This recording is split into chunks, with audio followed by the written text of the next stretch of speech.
All right, ladies and gentlemen, boys and girls, children of all ages, welcome back to the Clockwork Nexus for this rendition of Gold and Ghosts. We are in session 5, aptly entitled Talons and Feathers. But before we get into a recap, let's go around the table and remind the folks at home exactly who we are, starting with the elusive but more present lately, Miss Selkie. Hi, I'm Selkie, also known as Tides of Ashling on the Tiki Taki. I do cosplay, and I will be playing Ellie Siegel today, a sea elf druid who's super happy-go-lucky. She is the quartermaster. She's a little bit goofy, a little bit happy lately. There we go. And next up is going to be a new face to our stream, but not new to Selkie. This is Mr. Talon. Talon, if you would introduce yourself and tell us a little bit about who you're going to be playing tonight. Hello, yeah, my name is Talon. I'm going to be playing Chandrian Farseer, Barbarian Goliath Extraordinaire. Probably the tallest member of the party, standing at about 8 feet, but excited to join you guys today. That depends on if the spirit comes out or not, which is all up to Ellie. But moving on, new Ken. I'm playing Ubriel Ferrarius, a variant winged tiefling, feral winged tiefling artificer, and he has been hammering away and tinkering at a new pet that he's going to be bringing out today. So that should be fun. Jangles, his monkey. So, Jangles. He's got a black diamond inside of him, worth a lot more than it should be, but that's okay. It's gonna be great. And I am old school Kenny on the TikToks, and I am happy to talk about D&D on there from time to time. But mostly I just try and promote this wonderful endeavor that we have together as often as I can. So. And I appreciate that. Next up is the guy below me, our resident curmudgeon, with a sheep in his hat. Yep. Mr. Drunken Blade. I can't find Krabby. I don't know where he went to. Oh no. I'll find him. Krabby got polymorphed. Yes, into a baby sheep's. Baby sheep's. A lamba. Good day, adventurers. This is more Drunken Blade. If you don't know the character that I'm playing, I would highly suggest to go back and start from the beginning and watching. I'm playing a roguelike, Morel Das Torre. But I don't want to waste my time or others' time with trivial nonsense. But what I would like to do for a moment is for everybody to acknowledge at least the passing of Maggie Smith. If you don't know who Maggie Smith is, just click off the stream now. That's valid. I was going to do that at the end of the introductions, but that is a very valid point. Minerva McGonagall from the Harry Potter. So, sad loss, but it happens. It does.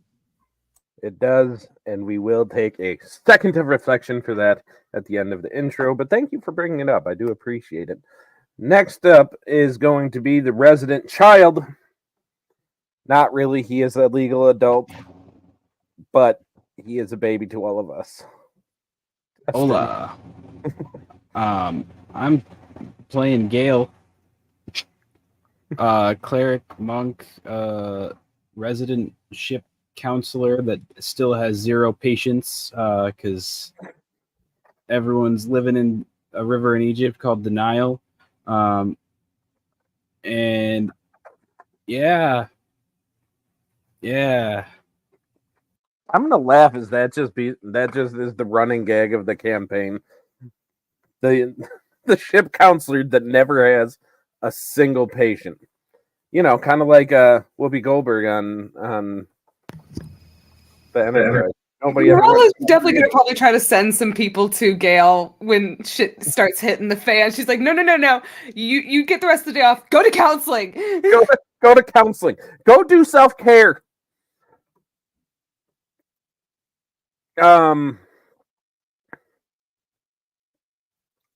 But yes, that is Justin playing Gale, resident child, but in game, resident chaos gremlin. So that's a thing. And next up is my favorite cleric of all time. That is right, because I am Eric the cleric, and I will say this every time until I die. That was not intentional, but damn if it isn't funny. So yeah, human, ship's cook, and all around awesome cleric of Nora Luna. Spends more time cooking than preaching, but don't worry, he'll do both. All right, and then that brings up our last, but certainly not least, Miss Taylor. Hello, my name is Taylor, also known as Nerdy Pinup Girl on all social media platforms, mainly active on TikTok and Instagram.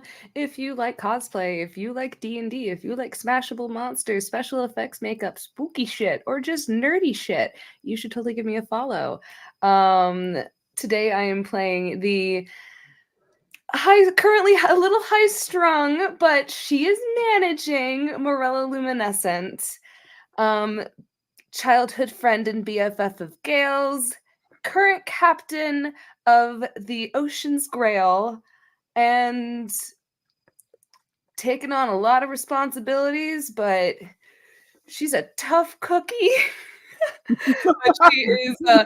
but she is our glowing water genasi bard who lights up the deck as she puts on a performance for her crews, trying to always raise morals where she can, despite the chaos and shit hitting the fan as it's all happening.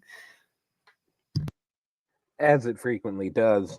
And I am your resident dungeon master for the evening. I am Big Chief. You can find me at Big Chief 1387 on the interwebs, on the TikTok, and I think I'm on Instagram. I do nothing with it, but I'm there. I haven't really done much with my TikTok lately, to be honest. Every time I say I'm gonna post more, I don't. But anywho, so that is us. Thank you for coming back to the Nexus. And before we get started with our recap, to Ken's point, take all just a moment of reflection to reflect on, yes, the loss of Dame Maggie Smith, wonderful actress who's filled our childhood with a lot of good memories. Yes, many people remember her as Minerva McGonagall. I actually remember her as the original Wendy from Hook, is where I remember her from. I also would like to take the time to point out that the day she passed away is exactly a year after the actor for Dumbledore also passed away. So, it's never easy growing up and watching your childhood just get old and pass away, but it is simply a part of life. And rest in peace, Maggie Smith. Rest in peace. Mm-hmm. We haven't even started the session, and I'm already crying. God damn it! I know. Give me time. Jeez.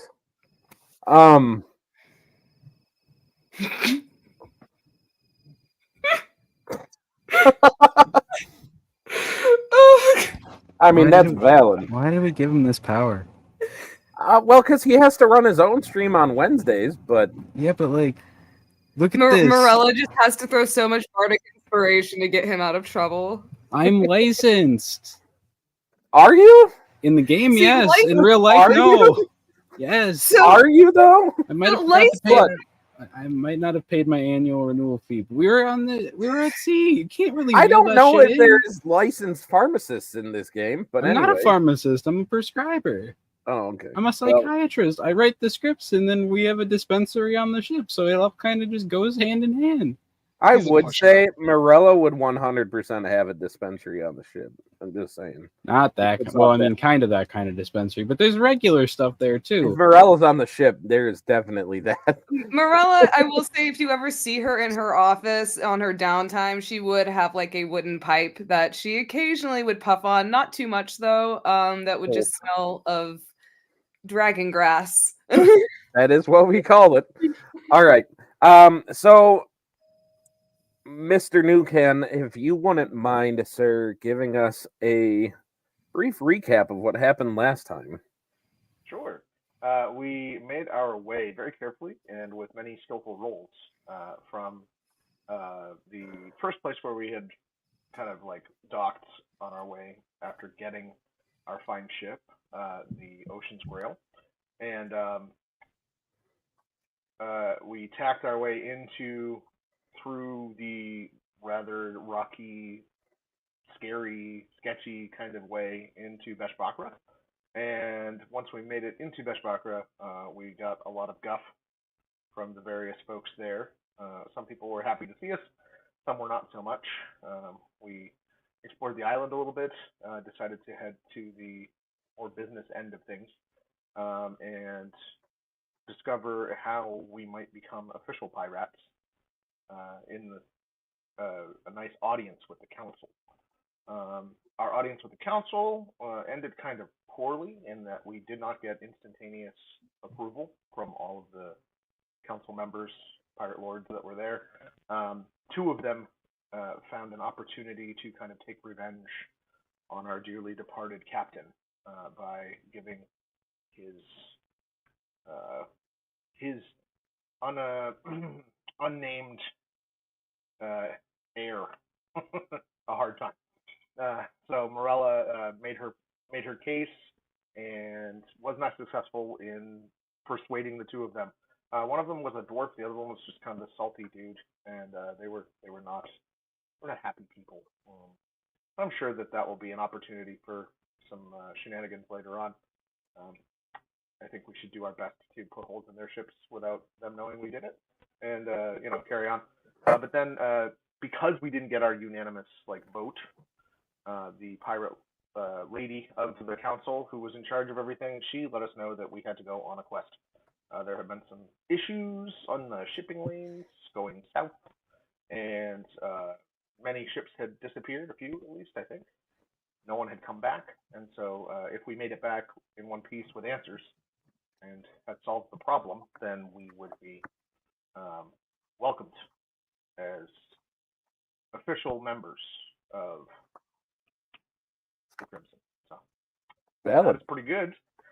We did fail some saving throws to a few gnarly harpies who were singing songs, siren-y things, if you will, trying to lure us out of our ship and into the waves.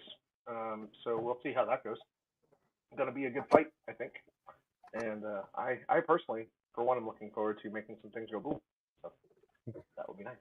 Make them go boom. Once I finally make my saving throw. To get out I know. I think you saved. I thought you made your last one. Oh, because you got two of them. You failed your first one. Yes, I think you passed your second one. Morel, though, did not. Mm. So you got three of you failed it, and that was Morel, Gale, and Ubriel. And you guys get a save at the end of each turn. So the second turn, Ubriel and Gale saved, so you guys are good.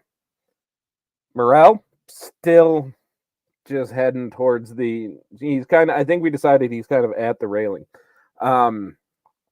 So what we are going to do is we are actually going to start off by rolling initiative over in D&D Beyond, if you guys wouldn't mind. And in the meantime, what I am going to do for the first time, if this doesn't work at home, forgive me, but I think it will. DM, that's a natural one. Starting off hot. Can you guys hear that? Is the music good? Beyond hates me. It's too loud. Is it?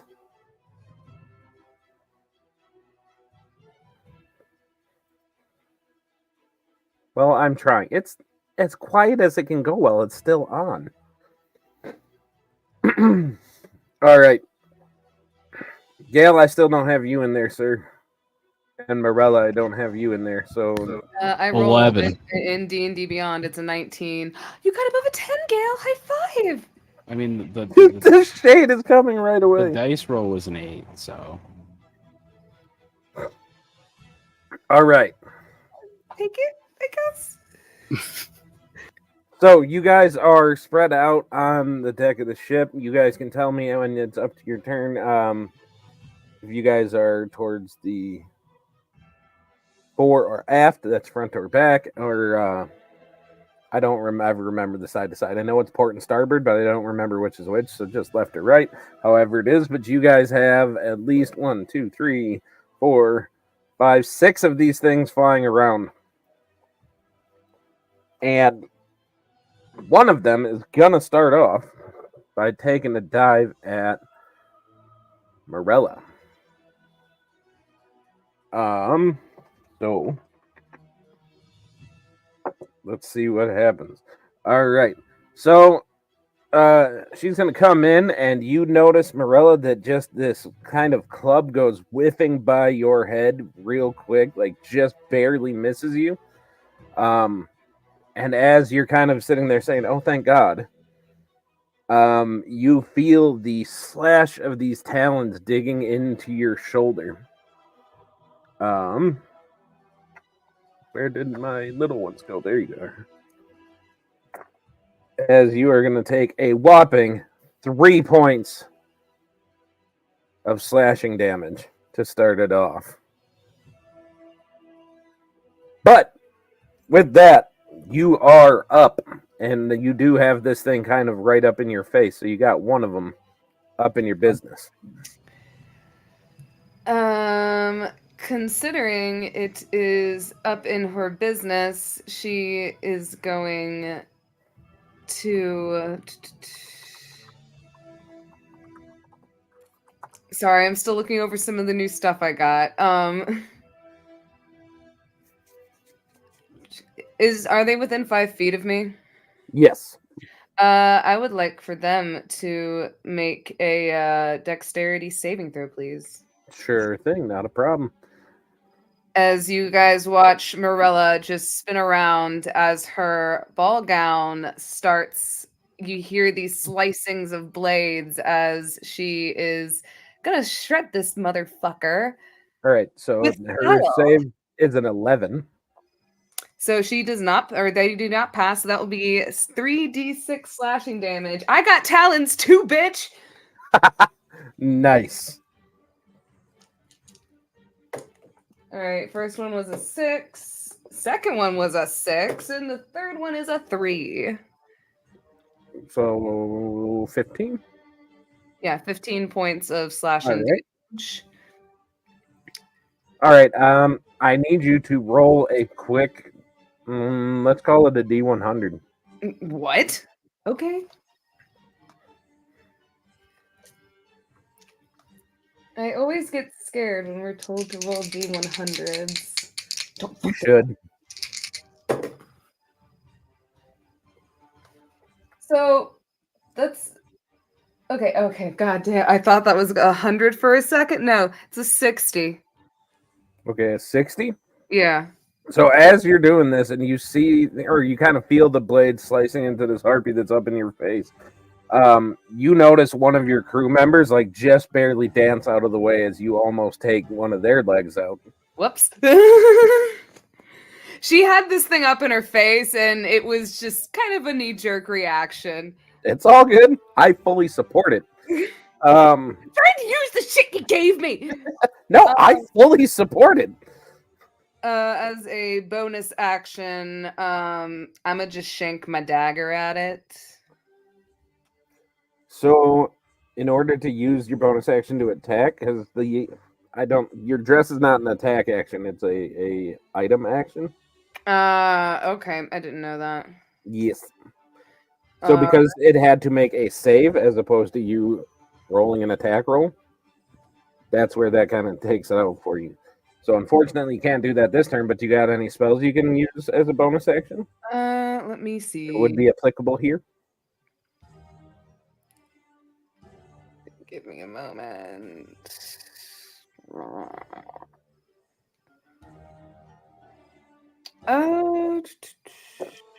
No, I don't really. Oh, I'm going to use Bardic Inspiration.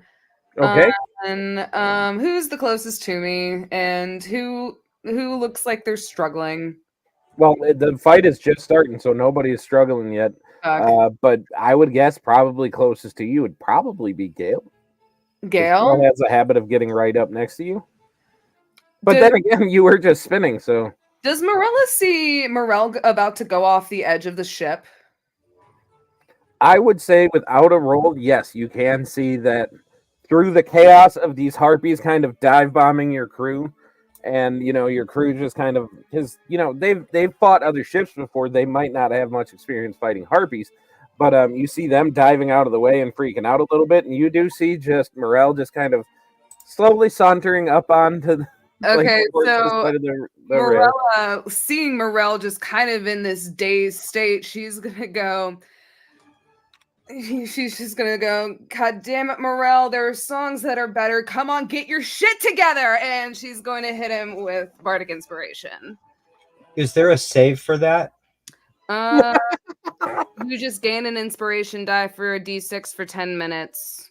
Okay, I'm not going to do anything for 10 minutes. You don't have to use it.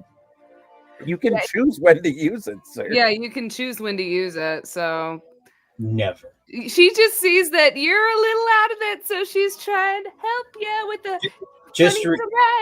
Just for everyone in the recap, last game at the end, people were trying to save me, and I told them to save all of their stuff. Don't worry about me. That is true. At least she's But Morella is staying in character, and she would have tried to help at least, so I support it. Also, like, there's really nothing else Morella could do, so she was at least gonna try and see if there can be some advantage to where, because if you can come in and help too, that would make things a lot better. Yep. So Don't give me Morel. as you sing the song to Morel real quick, Morel, you're kind of like, to bring back the Harry Potter reference, kind of like Harry in the the Half-Blood Prince when he takes the Felix Felicis and he's just wandering around and everything is working out for him.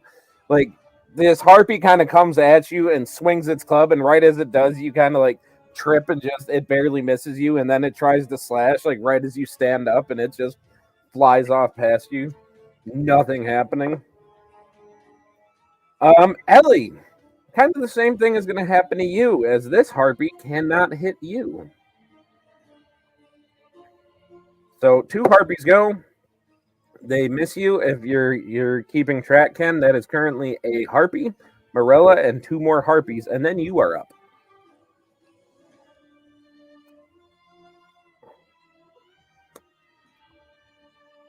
Which Ken, me or old Ken? Morel. Oh, so I'm up? Yes, you are up. I walk 30 feet straight towards the island. Well, that would be swimming. So if you're going to jump off the side of the ship, just give me a D20 roll real quick. Sure. You know the one number that I'm looking for, so.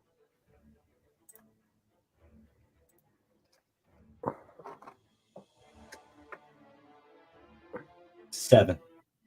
All right, so you guys watch Morel just kind of gracefully dive off the side of the ship. It might not be a 10 on the score, but it's pretty good. And he starts swimming. All right.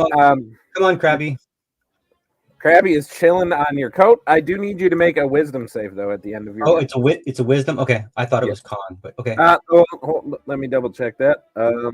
I'm sure you're right. Yep. So mine is it was almost a 19. Mine's only an 11. An 11? That's enough that you save. It makes it beats it. So 11 is the score you were looking for. And my second one is a 13 plus 2, so that's 14. So Krabby and I both save. Okay, so you are now about 30 feet from the ship and just kind of really confused why you're there instead of on the ship. Bonus action. Yep. I'm going to swim another 30 feet. All right. Underwater. So I can't hear that bullshit going on. All right. So still towards this rocky island? Yep, straight towards the beach. All right.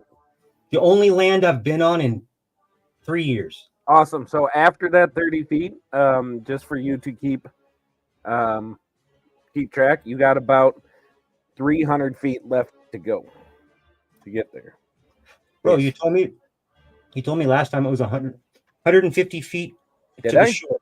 Yep, I have it written down right here. Then that's how. Then you have that minus 60. 60. See, this is why I need people taking notes because I really don't pay attention to what I say. I'm a good DM. All right. So, Ellie, at this point, you are up. Is that the last thing you got, Ken? Do you got anything else? Okay, cool. Sorry. So, Ellie, you are up. I am going to ice knife the one that's closest to me. Okay. So, as It's a you dex start to save. prepare that spell, you do hear a voice inside of you. I am getting hungry, and they look like tasty chicken wings. Well, you help me kill one, you can eat one. Deal? Deal! Chimkin. All right. So you are shooting an ice knife at the one that missed you, or Yep. okay. Roll it, my darling. Well, it's a dex save. Is it Yep. ice knife? That's what it says. Oh. Okay. That'd be a 2. Ha! And he's take 5 ice damage. 5 ice damage. All right.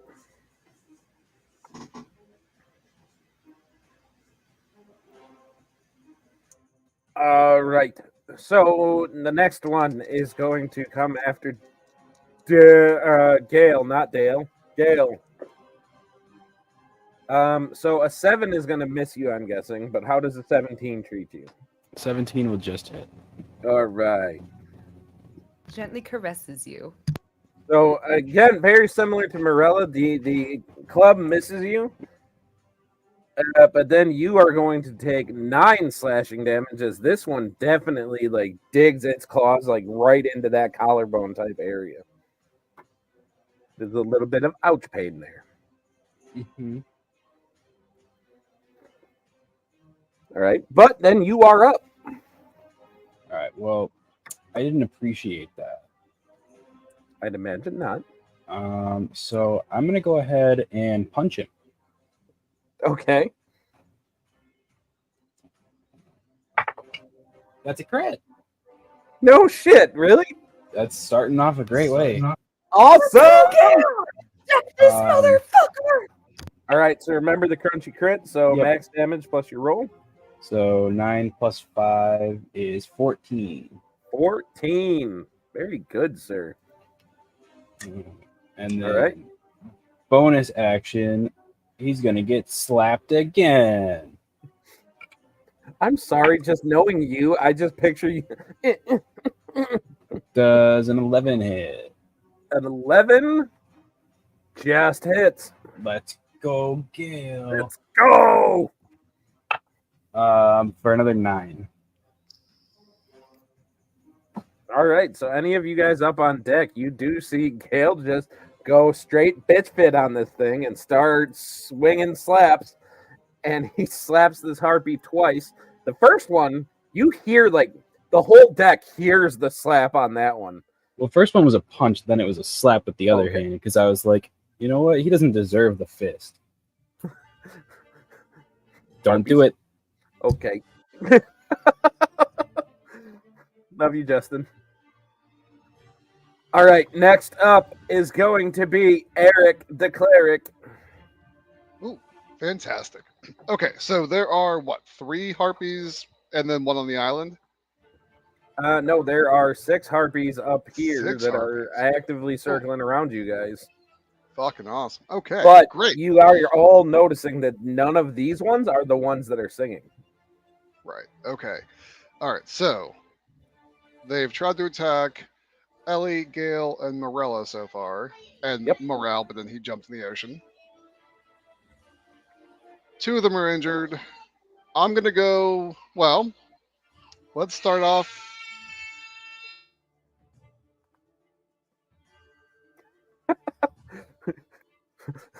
Angry children. Okay. I was gonna say, you shut up, you stupid kid. Angry children I'm just inside. kidding. Anger happens. It's a Yeah, big it feeling. does. Oh, it is. So what we're gonna do? We're gonna start off big, and first thing I'm gonna do is Eric is going to cast Scorching Ray. Beautiful. I want to go after one of the undamaged ones. Okay, there are currently 3 undamaged. So do you want to go after each of them, or are you chucking them all at one?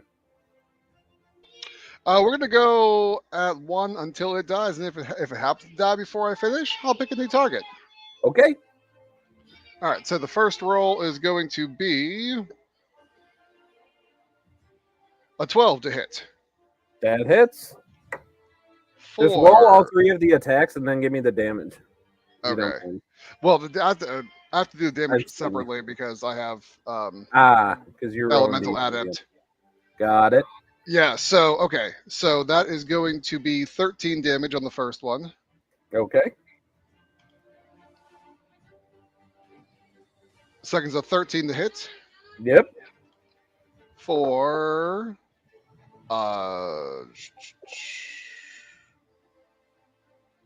7 damage. Okay. And a 12 to hit 12 hits. for 4 damage. All right. Kind of blew your whole wad starting up front on that one. But you do see one of these harpies is looking decidedly less good than the others as it kind of like flies down and kind of lands on the deck a little bit and is now kind of screeching at you. Because you It laid a may pretty good screech. beating on it. It may screech as much as it wishes. All right. And is that your turn, sir? I do believe that is going to be my turn, yes. All right. So how we're going to do this to bring in Chandrian is, Eric, I'm actually going to have you make a deck save real quick.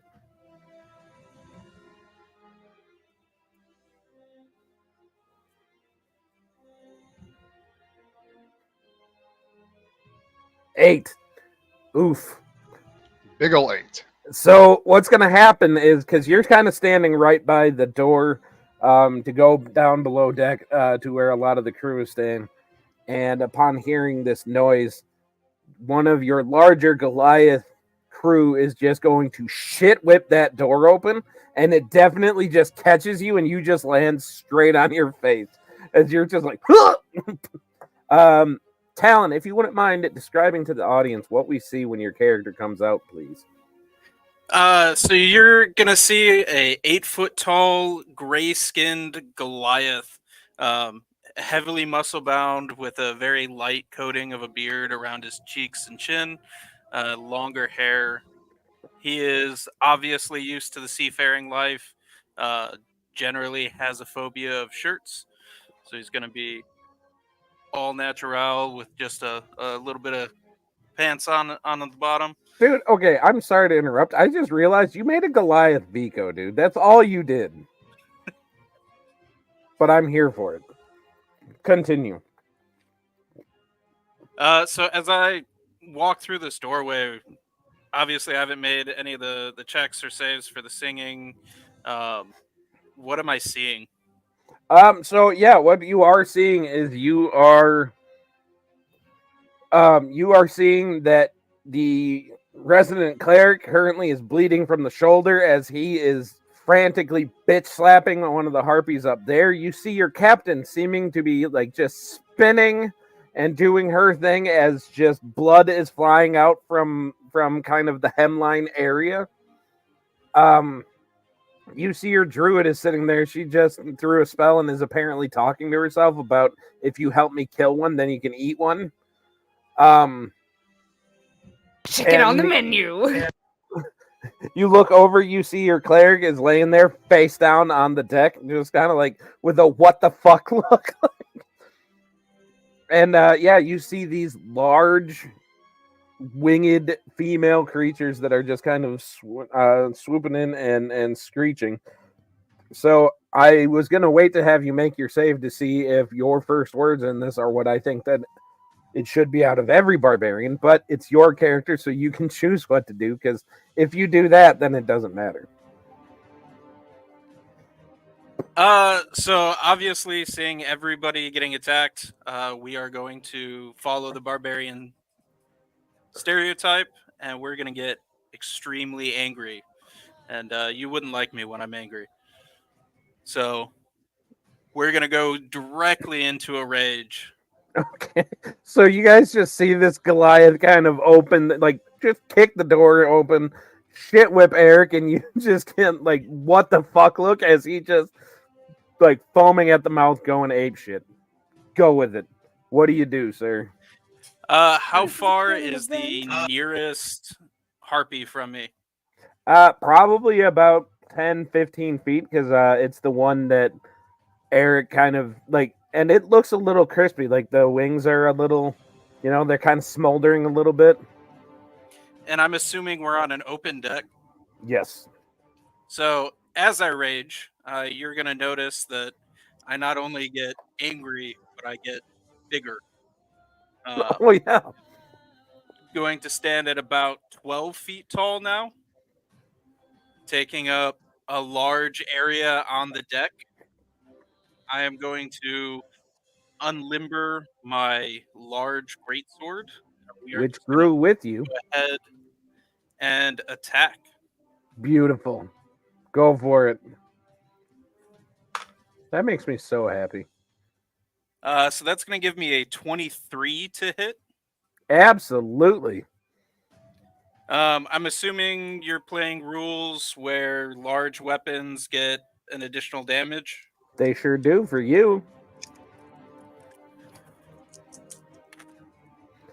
That's like the coolest part about the Path of the Giant Barbarian.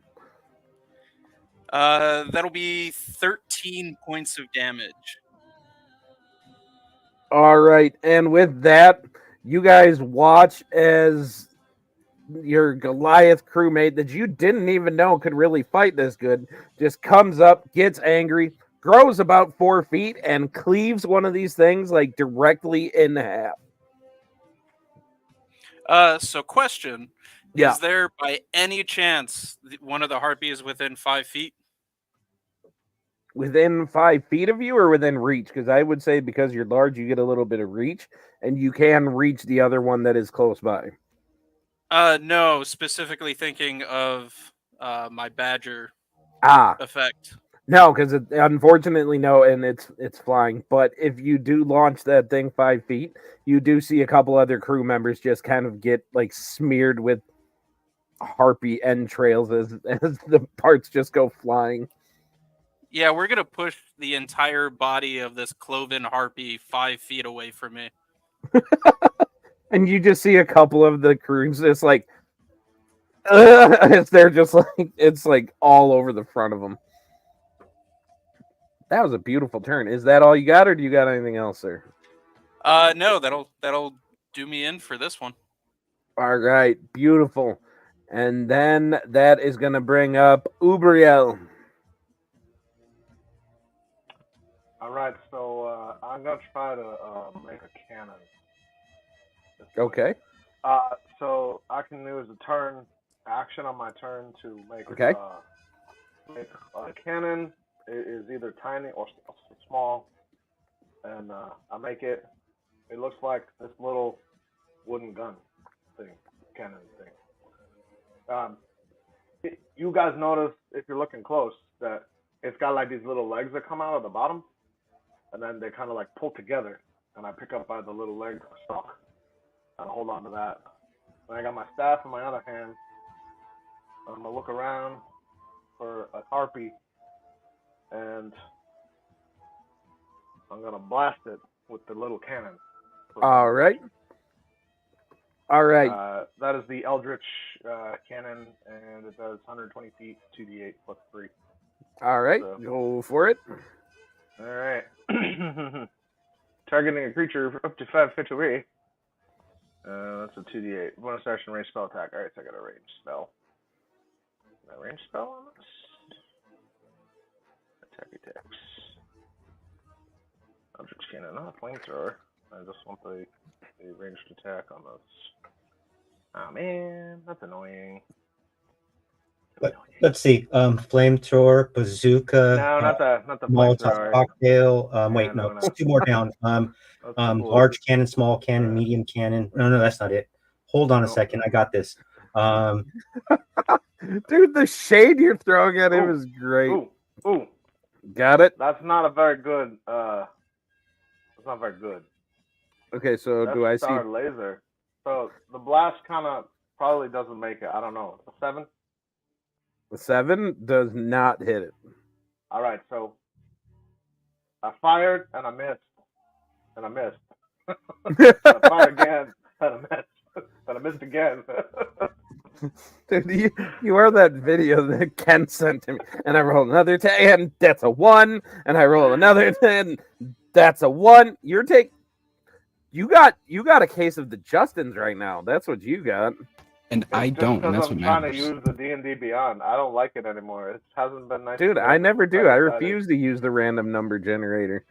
I decided not to buy the 2024 handbook. So That is Yeah. another conversation. they don't like me But- anymore.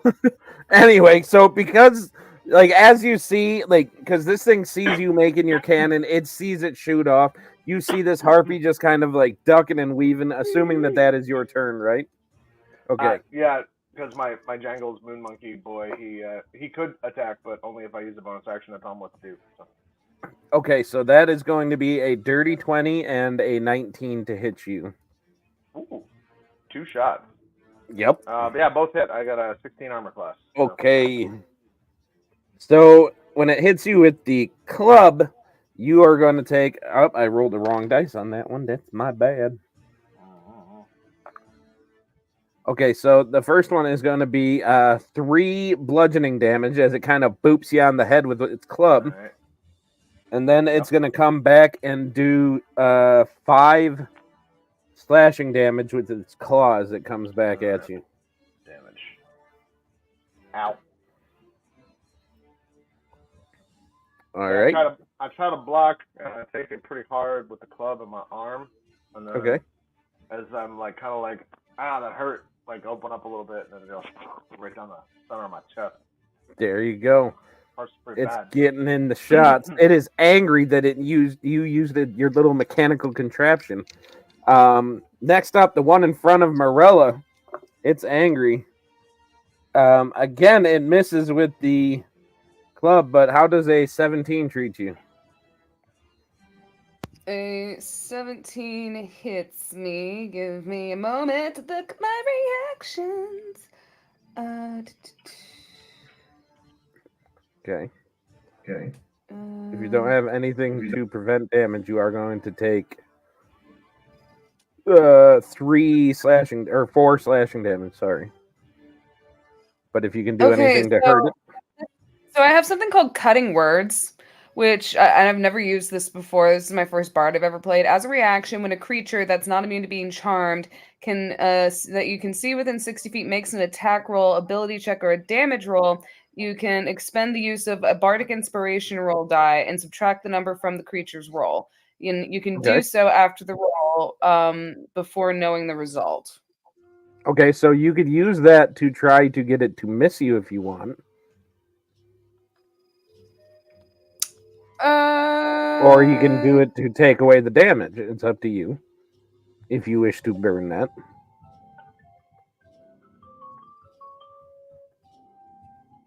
I'm just gonna make it miss me because I want to be a spiteful little bitch. Okay, give me that bardic inspiration die roll. And we will take that away from the 17. That will be 5, so they would Okay. miss. So there you go. You did make it miss. So as these talons are out of just the coming way. right at your face, you just what cutting words do you throw at it to enrage it to make it miss? Oh God. You got to come with your spite intact here, Taylor. I know my brain has been so fried today. I'm trying to improvise. Ugh. Eric's got it. Yeah. I bet your breast isn't even tender. That's a good one. Oh my God. Marilla's just gonna say "fuck you" and move on That with works. that. Hey, Like she'll just literally Fuck she'll you. dance out there. She goes "fuck you" and just go on with dancing as she is screaming and splashing. dude, Gail and Justin and Tim are on point in the chat, in our private chat. That's funny. Y'all are fucking unhinged today. Brain static. Fuck you. Yeah, that's about right. All right. So you do make it miss. And then that does bring you up. So this thing is still in your face. You have a chance to do some ouchies to it. What are you doing?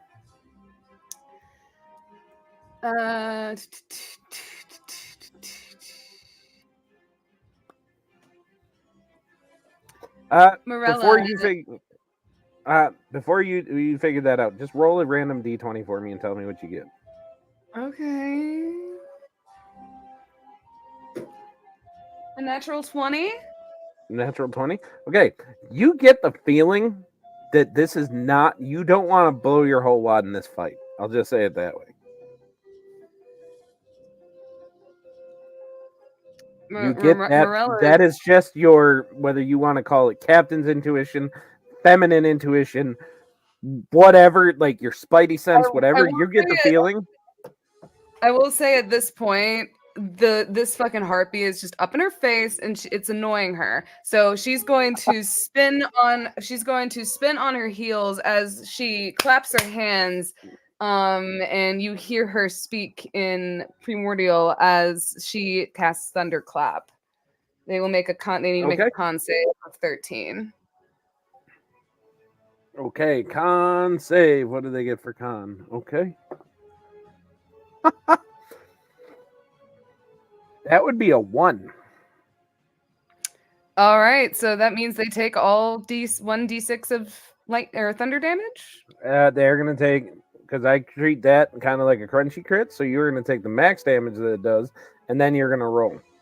Oh fuck yeah! So that'll be 6 plus 4, 4, 6, 7, 8, 9, 10 for 10 points of thunder damage. All right.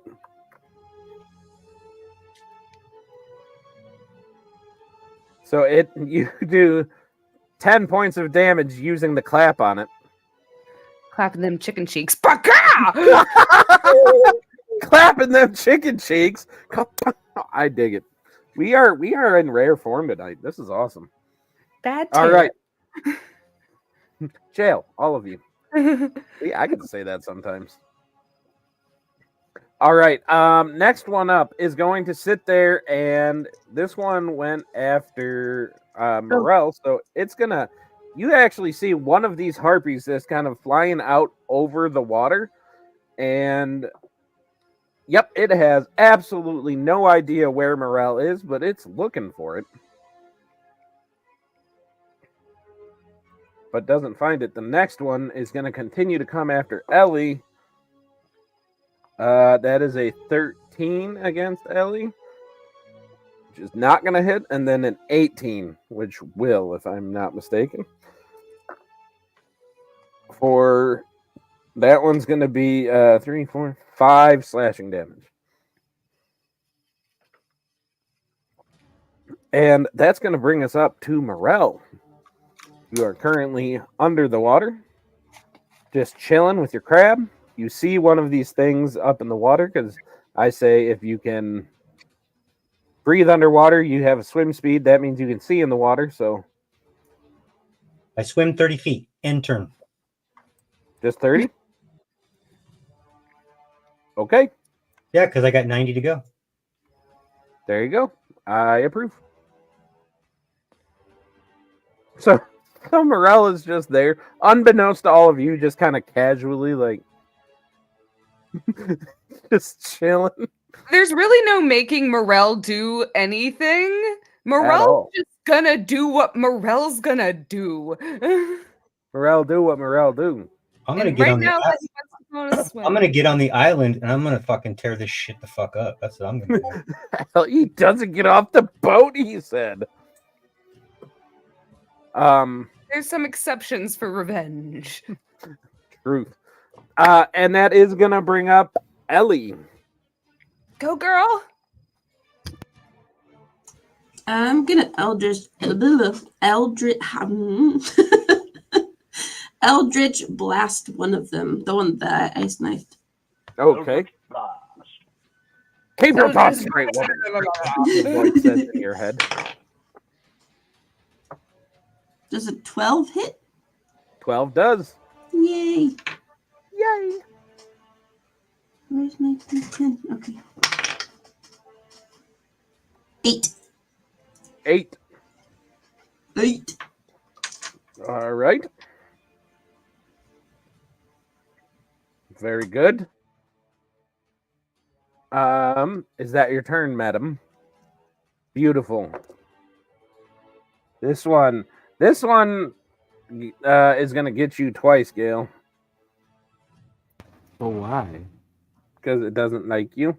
So you're gonna start off by taking 2 bludgeoning damage. Gross. Jesus.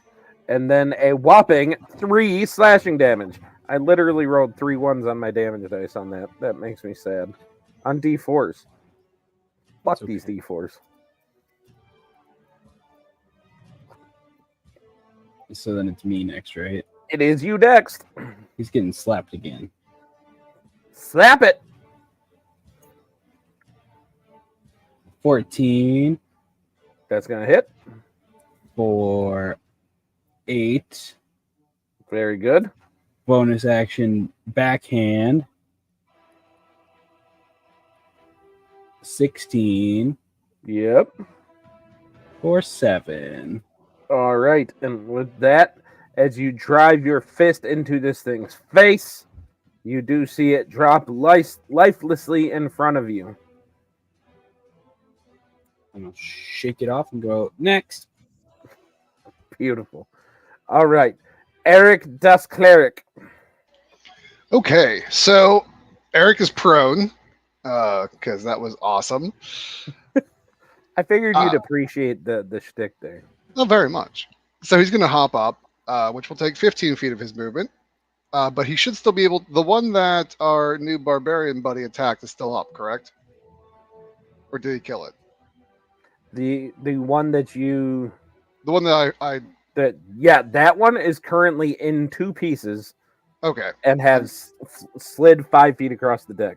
nice. As you are now standing directly under a 12-foot tall barbarian. Well, he moved 10 feet, so you know. I was does Chandrian wear anything under his kilt?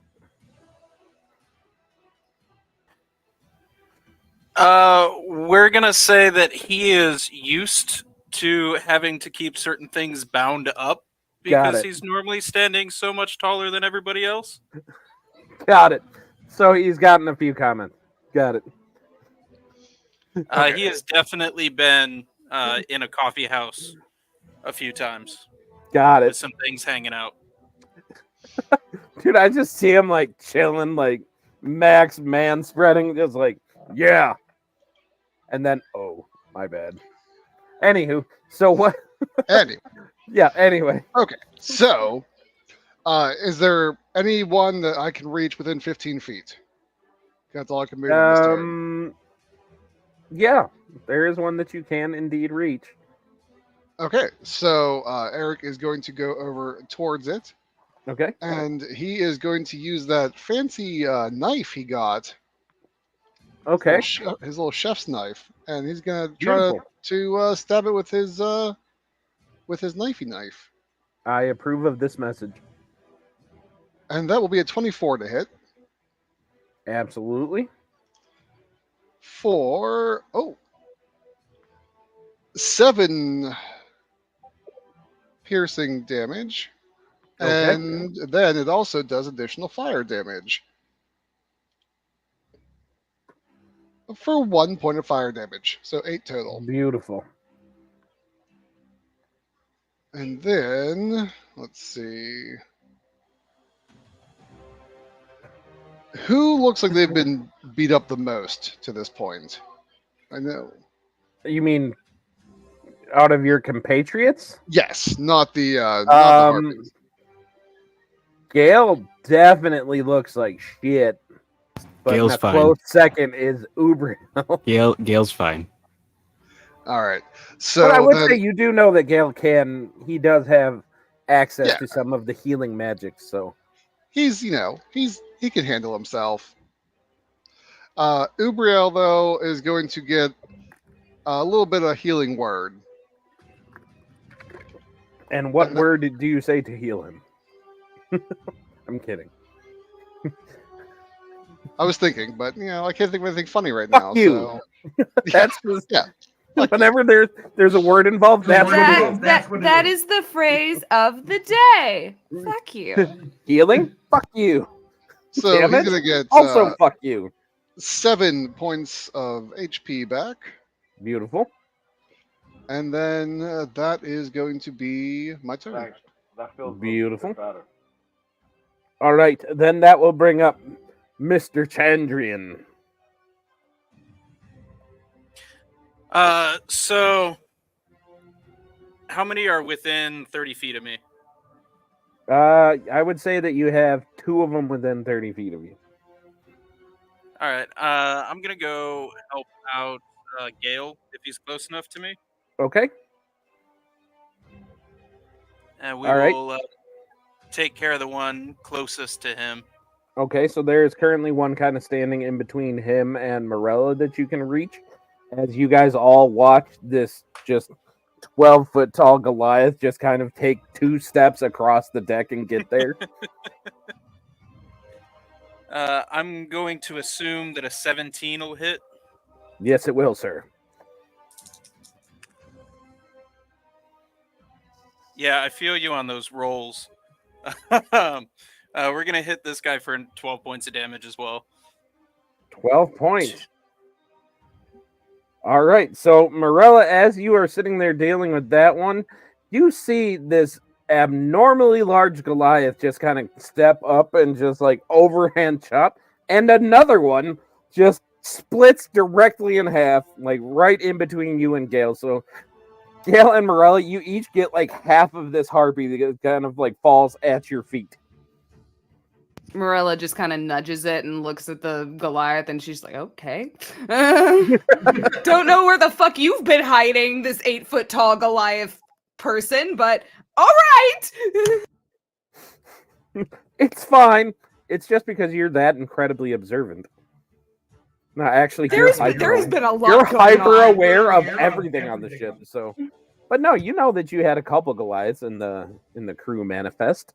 She wasn't expecting him to run through the door like Kool-Aid Man. That's valid. All right. So That was is that my Champions' prediction. turn, or do you have anything else? Because you still have a bonus action this turn. I do.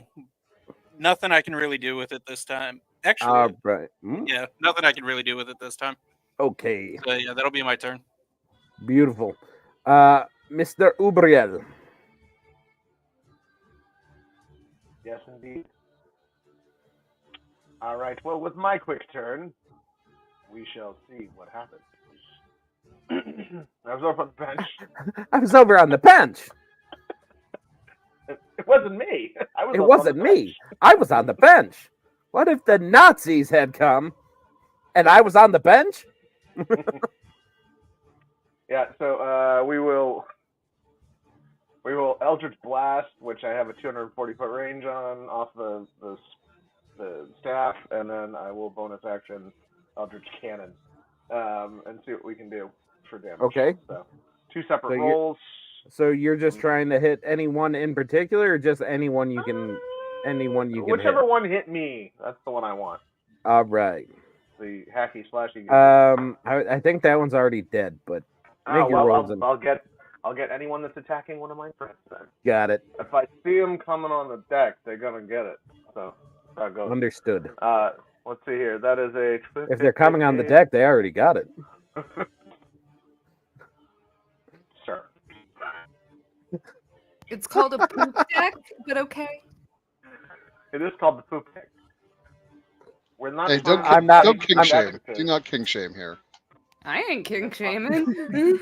I I'm the am- last person who can kink I'm shame jumping anybody. on. in I'm this jumping on group. Selkie's Watch a wagon. shame I'm here. not mature enough for this. The boat has a back door. It's fine. Oh fuck! Moving on. Make your It's rolls. not. All about the No, motion of the ocean, huh? All right, so I made a Prison 12. all of us. Oh, you can't see it. I made that's a 12. I'm looking for, my spell Well, attack. you are That's okay. So you're gonna plus hit 3, one so of that's those. 15 on the Eldritch Blast. Okay. So that does 1d10 force damage. I don't trust Beyond anymore, so there we go.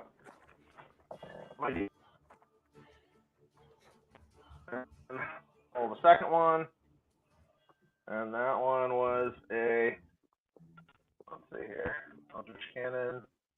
That gets a plus 3 as well. That's a 9. Does that hit? 9 does not. 9? 9? 9 does not 9. hit. 9? 9. 9. 9 is 9. Okay.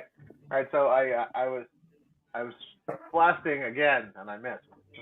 Again. Okay, but you did hit 1 though. I did hit 1, and that did For some damage. what was the So damage on that? It was 6. 6 points What of was- force damage. 6 points. Okay. Okay. Okay. So. Okay. So Okay. at this point, having 3 of them gone down, you see the 3 that are remaining. They kind of all look towards the island for a second as you guys all hear kind of this loud, like, because you guys all heard this kind of like soft singing, and all of a sudden you hear just this loud screech coming from there.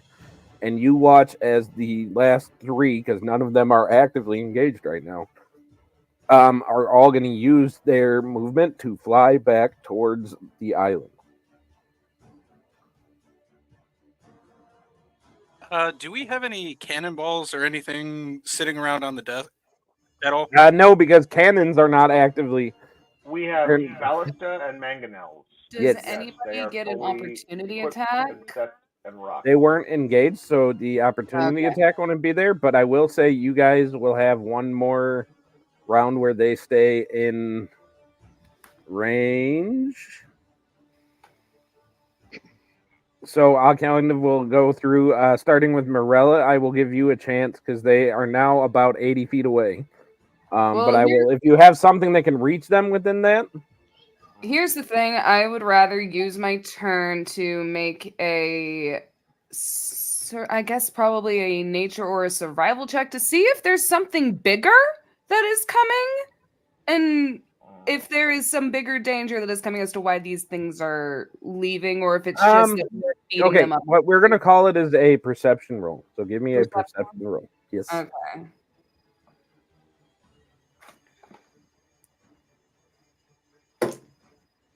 That is a 17 plus 3, 17, 18 for a dirty girl 20.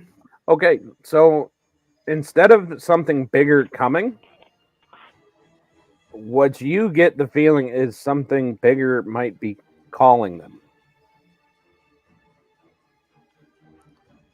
So not scaring them away, but Calling to bringing them. them in. Yes. She's wondering if we should disengage ourselves and to avoid things, but granted, I don't think she noticed Morel is fucking swimming over to an island. No, you did. You saw Morel jump Okay. off. Yes. I guess the next thing she would do is search for Morel to see if he is still overboard. Well, you wouldn't be able to see him. Because he's underwater. Okay. Yep.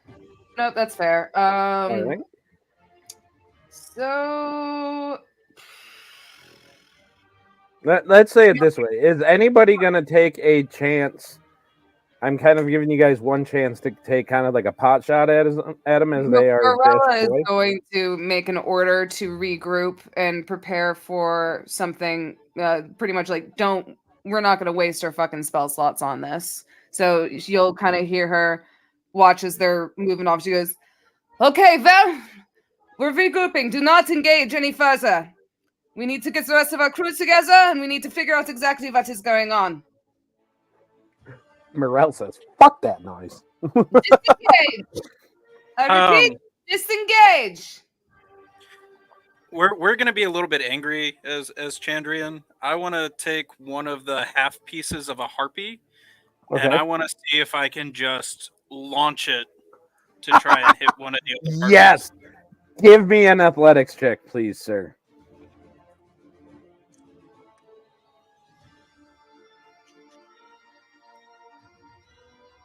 That'll give me a dirty 20 for athletics. Okay. So,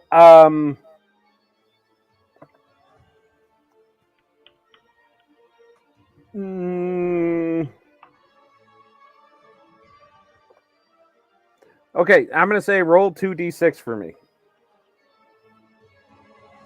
As Morella's watching this happen, she just sighs and she goes, I do not quite know your name yet, but I will advise you to talk over this anger with our counselor, Gail.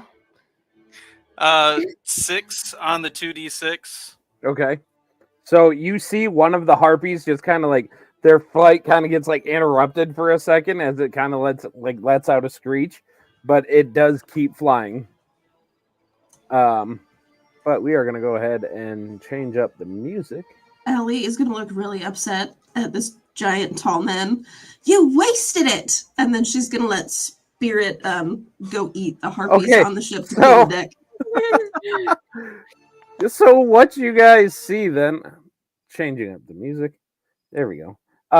You guys see your Ellie just kind of like get enveloped with this kind of like these blue tendrils that seem to come out from her chest as you see this giant figure with these razor sharp teeth just kind of going up to like, and it is standing just under Chandrian's height. Like it is somewhere around 9-10 feet, as it is like just almost as muscly. It's basically blue venom is what it is, as it just kind of like takes one of the half harpies and you just see it just and just like it just like devours it, and like you see feathers kind of sticking out of its teeth and everything, and it's just Where does it all go when she transforms back? I very much wonder that. into my stomach. I have no further questions. As you see it picking up the other half and just devouring. But let's take a second. What is Morel doing? Yeah, what the fuck, Morale? I'm typing. You're typing? I don't know if that is an action in D&D. He's typing up a plot. Probably. Something to fuck with me. I can't spell memories. MARIES. I'm singing. I believe I'm singing. it's B-O-O-E-S. I'm singing, or I'm singing in my head. Memories of the times we had together, misty watercolored memories of the way we were. And I'll swim. Actually, I'm going to use my bonus action this time, and I will swim 50 feet. I will release Krabby. Krabby will swim 10 feet. Then Krabby will get onto the land 10 more feet, and he will use his ability, Gem Encrusted Shell, to have advantage on a dexterity stealth check in abundant light. I'm assuming we're still in daylight, right? Yes, it is. It is. The sun is just starting to go down, but you are still in. Like it is still fully light out at this point. He's That's getting into espionage. 14, and since I have advantage, let me roll one more time. I'll take the 14. Okay. And let's see. Yep, that's what he will do. And we are we have limited telepathy, just so you know. Because I'm imprinted on him, so I won't let him go more than 100 feet away from me. So, end turn. All right. So you are still currently kind of how far off the beach are you? 10 feet, I'm in the waves. Okay. Are you standing up or are you like okay. All right, so the rest of you, Chandrine, are you staying angry? Or are you like starting to come down a little bit? No, so at this point in time, everybody would see Chandrian find a nice, clear section of the deck, and he's just gonna go ahead and sit down, cross his legs. He's gonna pick up like a meditative posture, and he's slowly shrinking back into his 8-foot stature while he's trying to meditate. And anybody that's looking a little bit closely will notice that there's more than a few tears that are kind of flowing at this point. No. Morella just kind of looks at this individual and goes, "Yes, we very much will have you speak to Gal." And she is then going to turn to the rest of the crew, see how everybody's doing, if anybody needs healing, and also be keeping a constant lookout as well as ritually casting detect magic to see if there's any fucking bullshit going on. Okay. How far out does your detect magic go? My detect magic it's only 30 feet, but still, like, even if anything is coming within 30 feet, it would be nice to have a little bell on them. Okay. So you don't pick anything up other than the items that everybody already has. You know, they're all, you know, you pick up on what everybody has. I will say you get a general vibe of this island though, because you're kind of in tune with the weave, so you know. She's very in tune with the water too. Like that island, there's something going on with that. At that point, she will be looking actively for Morel, and if she cannot find him, she Make a perception check with disadvantage. yeah, that is fair considering that motherfucker is so. They are way far away, and he has like his head out of the water right now. Like, Yeah, I got an 8 and a nat 1, so yeah. Yep, you don't see shit. Yeah, she does not see shit. I think she's still pulling feathers out of her hair right now. But she'll kind of straighten out her dress, kind of recontain the blades, and Morella again, is make slightly around. distracted by the fact that you just saw we lost somebody. That'd be Talon. Hopefully he comes back. You're distracted by the fact that you saw Ellie like turn into this beast again and just straight up devour like an entire harpy. Just like Yeah, that is raw. definitely distracting. And like again, she's still mildly concerned about this creature. Ellie seems fine with it, but she's just like, what's gonna happen if this thing ever loses their shit and if it's not fucking fed properly? And then she's also thinking about the fucking budget it's gonna take to feed this thing. But she again make her rounds, make sure everyone's okay. But then she'd be like, does anybody see Morel? The last time I saw him, he fell overboard, and I do not know if he made it back on. Yeah, it looked more like a graceful dive to me, actually. I'm assuming he's still in the water. We probably should look for him. I've never seen him leave this ship. Okay. With that, I guess she will, like, Morella being a water genasi, will dive into the water and try to get a look around underneath. Okay, See if you can find him. So there's like 150 feet between you and the island. At least half of that, your ship can still be afloat in. She will probably have them go at cautiously a third of the pace, but stop as soon as the island is like within full view or if there is any sign of danger. She does not want to pretty much rile up any more harpies, especially if they might be coming back with something bigger that was calling to them. So she'll turn to Ellie and she goes, I will be taking a look on the water. Ellie, I will need you to man the ship while I do so. Actually, fuck. And she's kind of sitting here remembering, she's like, I'm the fucking captain. Morel will fucking kick my ass if I fucking leave this ship the way and leave my fucking crew. So she's gonna then turn to Ellie. She goes, Ellie, my fast swimming friend, can you take a look out for me for Morel in the water? And you're saying the one person that is AFK. But that's okay. What we are going to do just a little bit ahead of the halfway point, but that's okay. We are going to take a quick bio break if everybody is good with that. So I will hit pause on that. But yeah, we're going to take a quick bio break for everybody. Well, Stelky handles mom business, I think. So everybody, let's give ourselves 5 minutes to go handle business and come back to Ellie being ordered to go and look for Morel.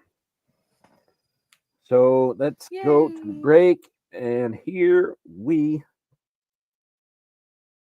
That was the wrong one.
All right, ladies and gentlemen, boys and girls, children of all ages, welcome back. First half of the session, the party had to kick the shit out of some harpies, out of 6 of them. They beat 3, and I just realized that Morel now has a chicken in his hat. That's all right. I think we should beat up more of them. That's always an option. Okay,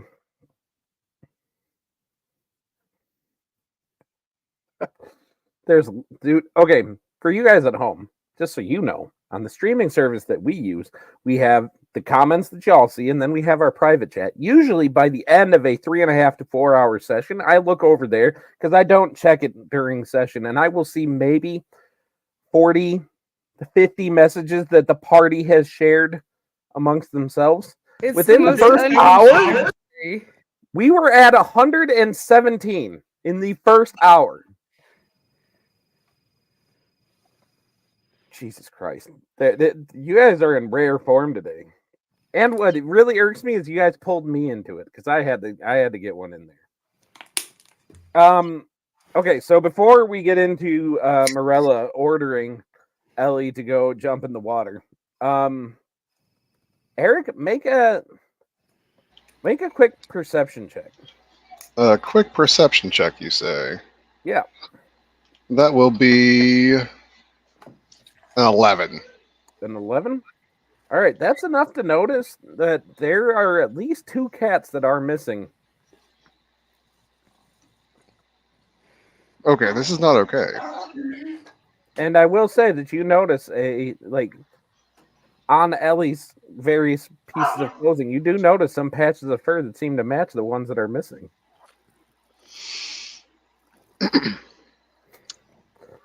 Ellie?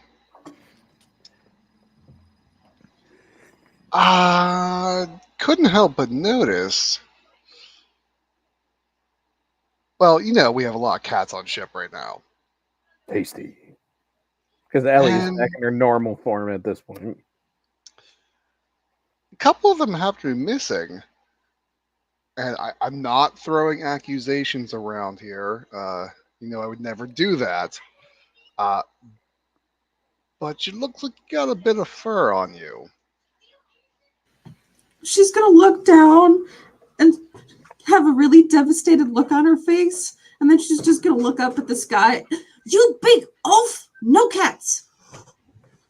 But I love eating the cats. No cats. No. But kitty is my favorite snack. Why? Tasty. I mean, we're not monetized, but I can't say it anyway. Num nums. I really hope your mom is watching because she asked for the information to watch it. So I really hope she's watching this one. Your mom seems to be really amused at all of our jokes. So Yeah, my mom's pretty chill. I love eating the kitty. It tastes wonderful. And she's gonna look back at Eric. I'm sorry. I'll work on it. And then she's like frantically dusting all the cat hair off of her. You notice I know, right? a little tip of the cattail falls off. Oh, she just looks mortified. They Among this whole... Go ahead, Eric. Yeah, no, they there were a lot of them. Perhaps we can lose 2 for now, but yeah, I just thank you for working on that in the future. So I'm not supposed to eat the pussycat. No pussy for you. That seems Upon that, you will hear Morella call out to you. Ellie! My fast-swimming friend, I need to stay aboard the ship in case anything happens. I would like for you to go into the water and look for Morale, see where he is. And if he is in any danger, do not disengage. You let me know, and I will join you. And then, if he looks fine, I would like for you to see what the fuck he is doing. She would just sort of salute and then swan dive into the water. Roll a d20 for me. I do not know if it is a bad omen that Morale left the ship because he never leaves this ship. I am Elizabeth. Right. Okay. There's only one number I'm looking for when you, especially those of you with swim speeds, jump off the ship, and that is a 1. So you didn't get a 1, because if you get a 1, you're just going to do a straight up like belly flop into the water. Oof. But yeah, and a 15-foot He's- belly flop is going to hurt. Yeah, ouch. But no, you guys watch Ellie just kind of gracefully jumps into the water. Nobody sees it because it's way far down, but a little cat ear just kind of drifts off of your clothes. Gail, before we get into Ellie rolling to see what she sees, you are a counselor and you see a big Goliath crewmate that got really angry and is now sitting on the deck, just kind of, with the lone man tear coming out of the one eye that he has. Yeah, I'm gonna go up to him. I'm gonna sit in front of him, crisscross, match his energy. I know his name, right? Yes, you know his name. He is one of the crew that you guys picked up in Zerga. Okay. All right, Chandrian, right? Looks like you're having a bit of a moment here. You want to tell me a little bit about that? I need a second. It hits pretty heavily. The death and the anger. I just trying to let it go. Well, why do you think it hits you so hard? There's something inside, like a big ball of fire, and the monks tried to help, and it's only gotten bigger with time. Okay, so I'm gonna have my assistant set you up with one once a week sessions with me. Okay, and we're gonna work through this.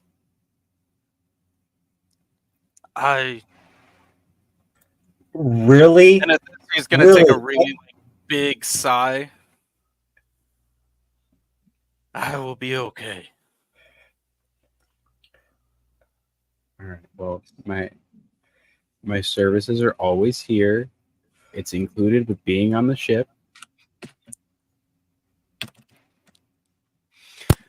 You don't This, get dental, but you do get psychotherapy.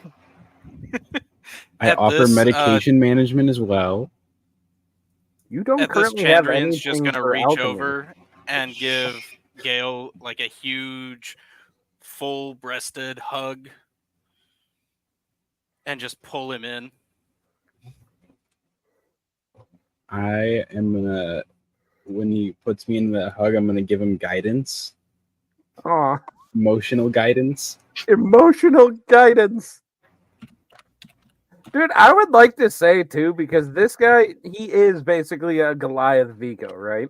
So he is like 3.5 times as wide as you, and he's like giving you the full bear hug. So you guys all just watch Gale basically like almost disappear. You just see like the legs dangling, like It's like being held like a sack of potatoes. Yeah.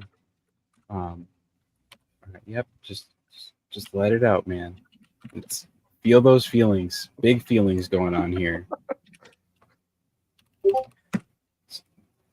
It's gonna be okay. As Chandrian releases Gale, he just stands up very, very quickly. The anger is leaving, but there's one last thing I must do. And he's just gonna walk towards the bow of the ship.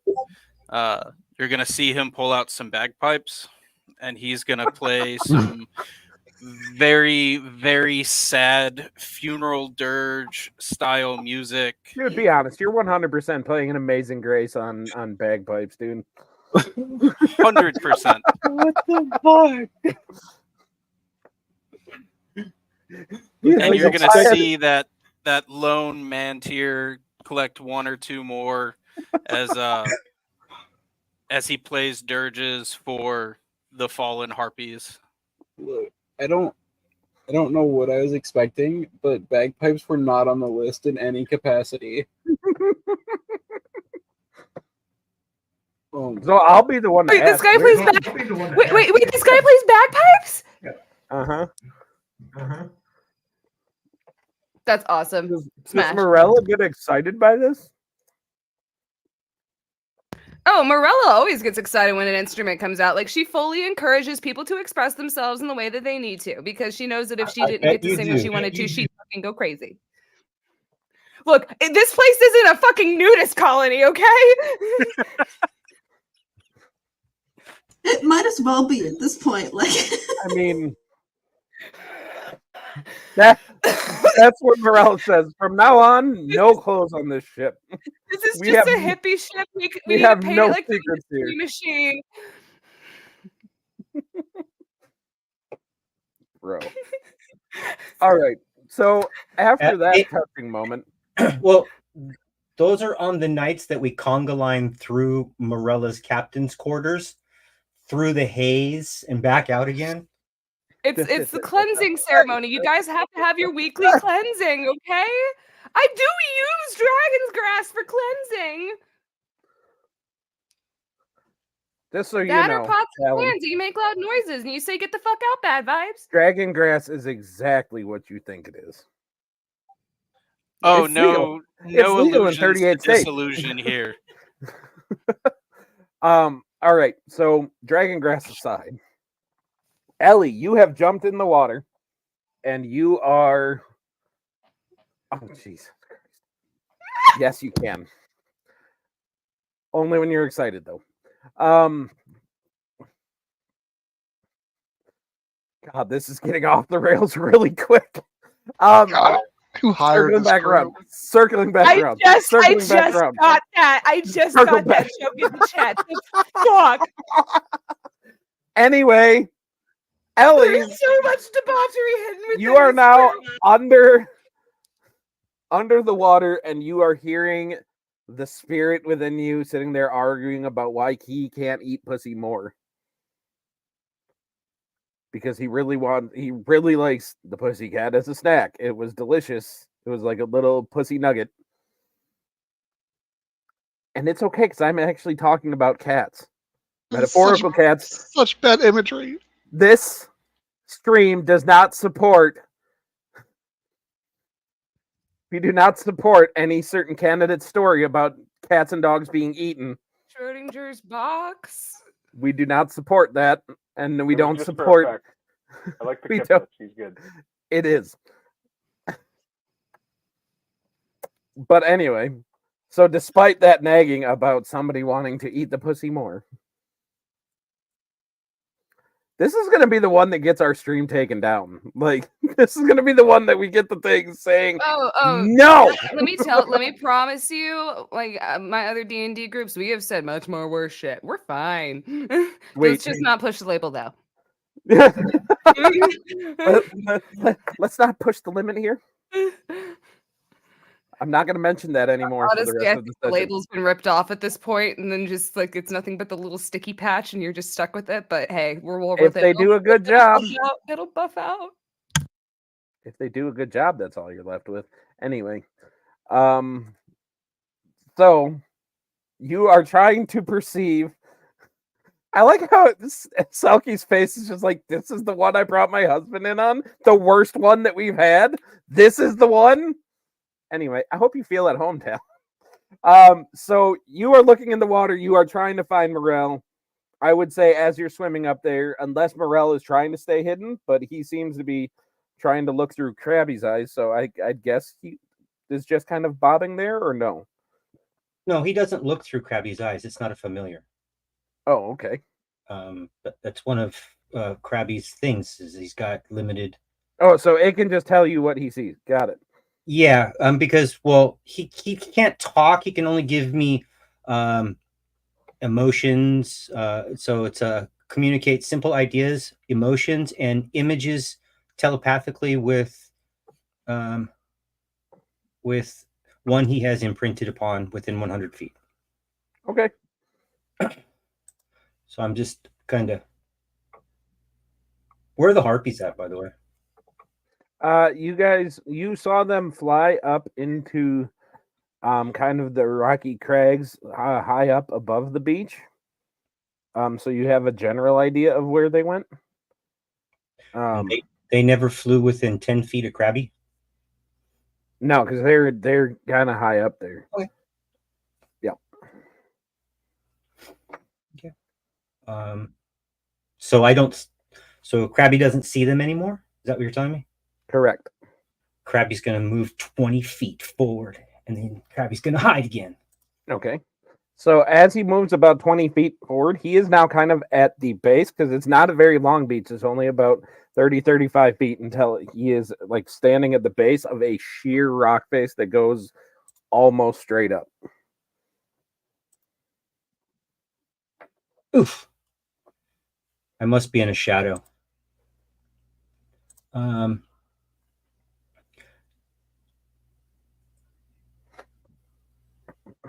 How far? So that's 30 feet, you said? Get the music going again. Yeah. I'll run out of the water. Slide over to Krabby against the wall. Okay. So right as Ellie, right as you're swimming up to Morel, you just see him like get up out of the water and go, and you're just kind of like left, kind of swimming there like a blitzball player, just kind of like, okay. For an 18 stealth. Okay. That's it. Just Okay. waiting. So Ellie, do you follow or do you? Well, I would follow as much as I could. I don't like what I can see follow him him up with on stealth. Well, you saw him get out of the water, so yeah, Okay. You could make a perception check once you're out of the water to see. Yeah, I want to follow him. Okay. So I will say, like, you saw him right before he did his stealth, so you saw him like fly behind some of this like rocky outcropping. Kelp. I slid into kelp. He's shiny. All right. So you slide. Do you try to follow? Yes. Okay. She was given orders. She doesn't want to let the captain down. Can you guys remind me? I gave you guys the earrings, right? I think I gave you guys that pretty early on, at least for the regular members of the party. I think that was just the last campaign, not this one. Well, we're gonna retcon that you guys have them because I meant to give them to you guys, and if I didn't, that's my bad. So you guys all have your little minor earring of whisper for the main party. Chandrian probably doesn't have one yet, but maybe if he's gonna start coming with you guys can remedy that. We'll put him in the group chat. He already is in the group chat. I'm Oh. talking Yep. That was my bad. right What was over that that. voice? No wonder you're bald. It's more error resistant. Wow. You're not supposed to use vicious mockery on me. Shit. All right, so Ellie, you are currently slid up next to Morel. What do you say anything to him, or like what's going on there? Kind of gonna look at him. What are you doing? Well, I figured that we could have some fun, but where are all the other fucks? They're back on the ship waiting for you. You're all that blind that you didn't see me jumping off of the ship. All 50 fucking people. Nobody saw me jump off the ship. We saw you, but we didn't know why you just kept going. Because I wanted to go for a swim and figure out what was on the island. Well, the last time I believe I talked to anybody, I believe we said that we were going to attack the harpies or something like that. Well, Did I do you miss want the to look around order? with me really quick, or do you want to race back to the ship? Well, this thing. Do you have any rice? Dry rice. I need to put this earring into the dry rice because I believe it was soaked with water when I jumped in. It might not be working correctly. She's gonna like check her pockets. No, I think Eric's got all the rice back on the ship. So out of your pocket. All I can hear out of this damn thing is. I can't hear anything else. Maybe the connection needs to be, or maybe they need to. Maybe they need to put in ISO 16.44123. So, Ellie, as you reach into your pocket, you definitely do feel a cat paw in your pocket. Just gonna like really quickly throw it out and hope Burrell doesn't notice. Well, we could make a necklace out of that. Why? Why not? And well, I'll be quite honest with you. I don't want to muck up the rest of this, and don't know where the harpies are at. But I'll ask you quickly: why in the fuck do you have a fucking cat's paw into your pocket? She sort of tilted her head. He ate it. He ate cats. He ate cats. And then Who ate cats? Ellie? Are you not telling me something, Ellie? Do I have to roll? Do I have to roll on the dice to see, Ellie? I think he's catching on to the fact that you like to eat the pussy. Sorry. if you will allow it, I just want Spirit Dude to sort of like show half of his face a little bit. Oh, absolutely. Like straight out of the movie, just all of a sudden. The cats. I like the pussy. Great. Well, we should make a formidable duo. We can continue on. Yeah, Perhaps maybe just you should call search the around rest a of little your bit, friends. but maybe we should go race back to the ship so we're all prepared and have a plan. Also, there's a giant guy on the ship. He's a little intimidating, but maybe you should meet him. Oh, are you talking about the deckhand swing nasty?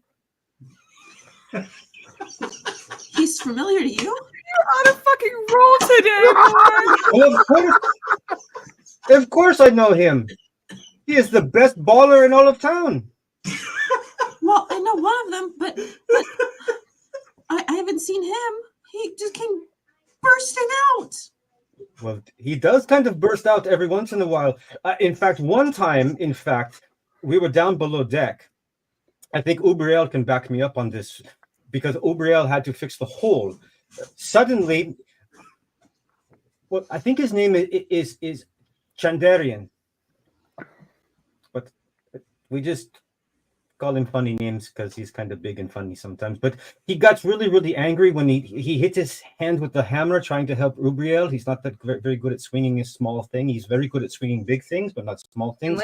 And when he did, he went into a little bit of a rage, and he grew so massively that, well, I'm not going to get too graphic, but the fact is that they poked a hole through the side of our ship. We did not tell the captain, and Ubriel fixed it quite rapidly.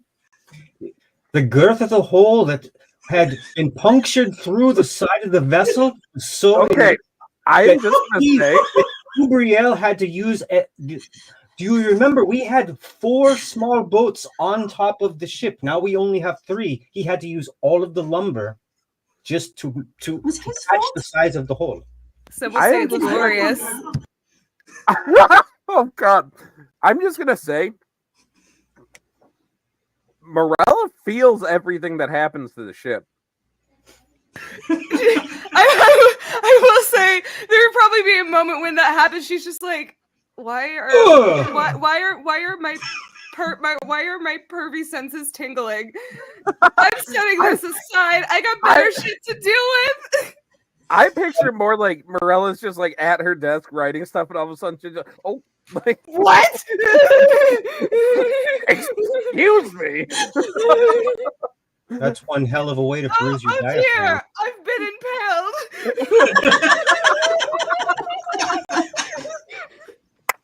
Oh God. Oh, we are so off track. This is wonderful. Well, nevertheless, Whoa. Oh Okay. my God. before we get the rest of everybody else involved, Ellie and Morel, both of you make. I'm not reading that chat anymore. How do I make it go away, Justin? I'm just gonna go to the regular. Okay, I need to stay out of that chat for a minute. Y'all are pulling me in the wrong direction. Oh, we're pulling you in the wrong direction. I like the. Never mind. Big Chief Welcome, is Talon. the Welcome. fucking got him. Welcome. Okay, so make investigation rolls, both of you, please. As you're just kind of checking out the area, trying to see what you guys can see. I'll give her the help action. Okay. I You got do a so. 17. 17. Let me look.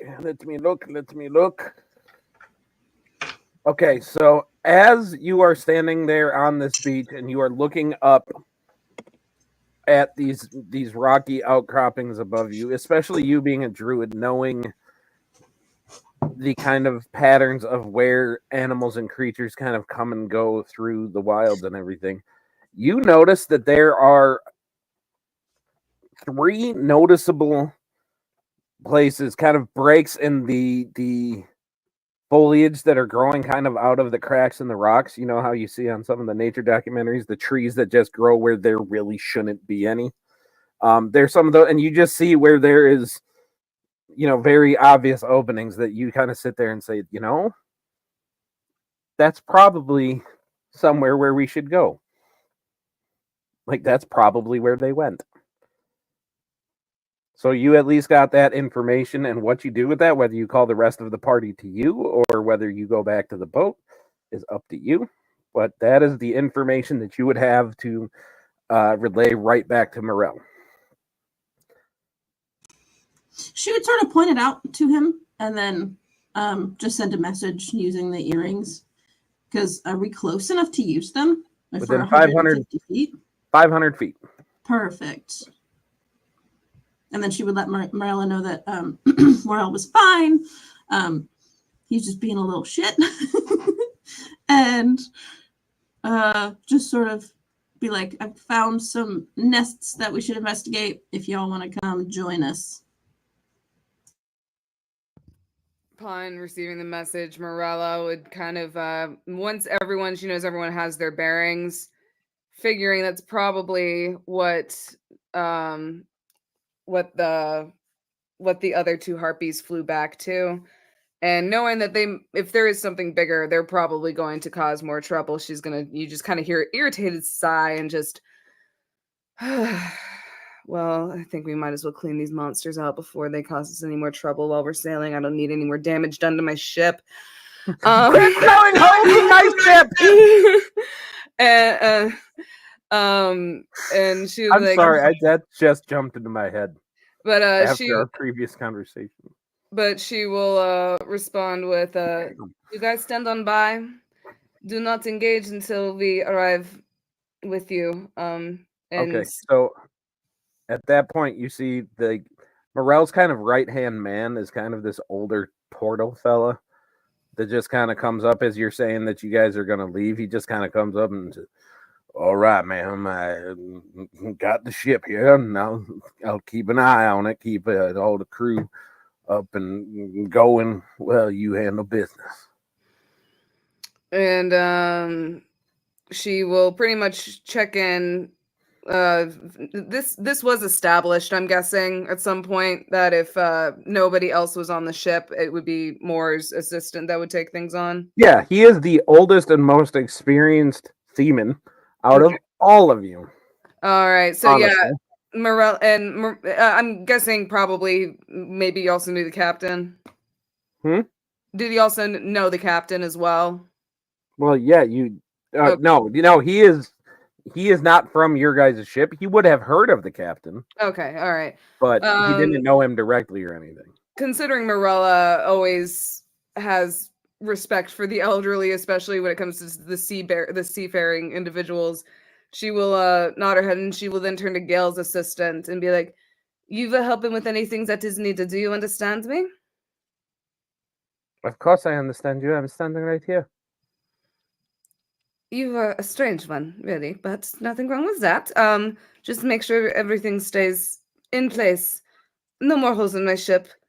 I am It's not just the one that put it there. You should talk to the big fella. Morella's gonna kind of just shoot a glare over at the barbarian for a moment, and she goes, "We will talk soon, but right now we have things to do." Do we have like a little dinghy that we could bring out for anyone who can't swim or Uh, doesn't speed? most of you, one of you has a big dinghy, but yeah. Jesus Christ. Um, uh, I'll stop when it stops being funny. Morella would pretty much ask Eric, Ubriel, Gale, and Chandran to take a ship, follow her as she swims ahead, looking for any oncoming danger, and Okay. just try their best to stay hidden if there's any rock formations. Keep to that, but just also look out for reefs underneath the boat and just the basic rundown. Like, hey, y'all don't fucking wreck this shit. I'll save you if I need to. But with that, she will Okay. she will tighten her hair, give one last look at the ship, and she will dive into the water. Okay. So as you dive into the water, you see that the boat is currently anchored up as close in as it can get before it starts to be a problem. You see a steep drop off where it kind of has this kind of sandy descent and then just drops off. And right kind of on the rim of that drop off, you see the most colorful coral that you've seen in a hot minute. As you kind of you can't help but take just the second to just be like, that's nice. That's pretty. But I got shit to do. If there's any pieces that she she finds broken off, she will probably collect it and stash it away. Just a quick sleight of hand, and Yep. she's always collecting rocks. And, Okay. Give me a quick perception check as you're swimming up to the shore. that is a 15, I think, plus 3 for an 18. Let me double check. Meow. Yeah, plus 3. Is that the harpy singing again, Ellie? Yes. So you said a 17 plus 3? Yeah, for 15 plus 3. Oh, okay. So an 18. You do see a very kind of like a quick like rainbow glint as you pick up what you think is a rock, and then you find out it is kind of a half a clamshell. She will scoop that up and she will pocket it. All right. You have a half a pretty clamshell. Yay! Give me a D20 roll real quick. 18. 18. All right, you are not pregnant. I'm just kidding. That was the Jesus last game. Christ. So on the inside of it, you see a little bluish black pearl that is kind of still attached to the top side of it. Sorry, what was that again? It is a little bluish black pearl that is kind of like stuck to the upper or the inside of this shell. Oh, she will definitely pocket that, and she will save that to make out into some jewelry for later or something. Okay.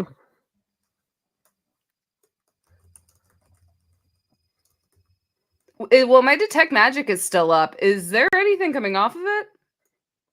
Maybe. Tell me! I have detect magic up, motherfucker! Yes, it is. All right. Third level. She got a pearl of wisdom. Rock on. Nope, she did not. She got something else. What is it? Bad vibes? Plan by. Well, it is bad vibes, but the second you touched it, you can't let it go. And you have to put it in your pocket. I am going to say, even if you get a natural 20 on a wisdom save, you cannot hit the DC at this point.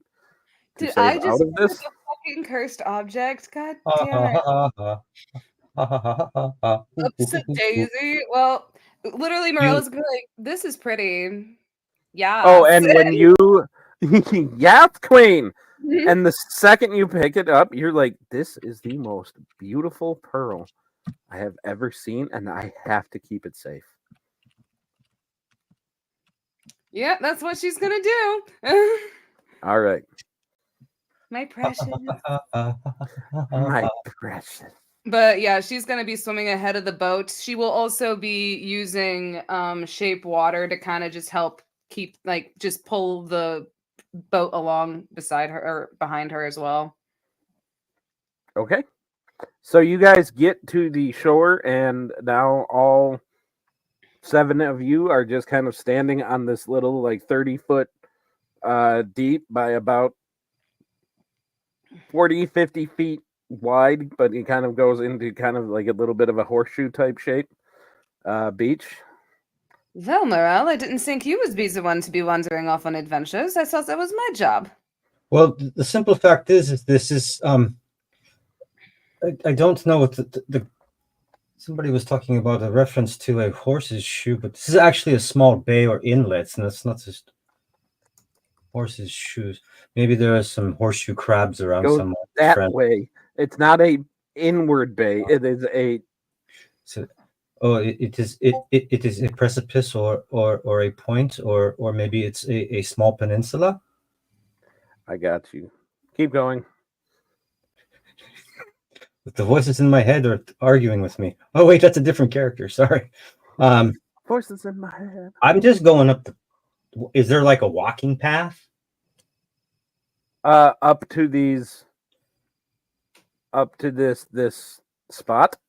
Mm-hmm. No, it is like I said, it goes up to a sheer face. Okay. So in other words, you're telling me we have to fly or climb. Fuck climbing. Climbing's so overrated in D&D. Nobody climbs.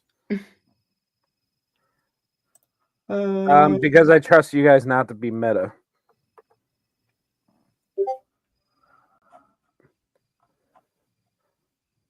I will say that there is the spot where you guys have a little red dot. You guys see entrances A, B, and C with that roll that you had. Oh, is there a map?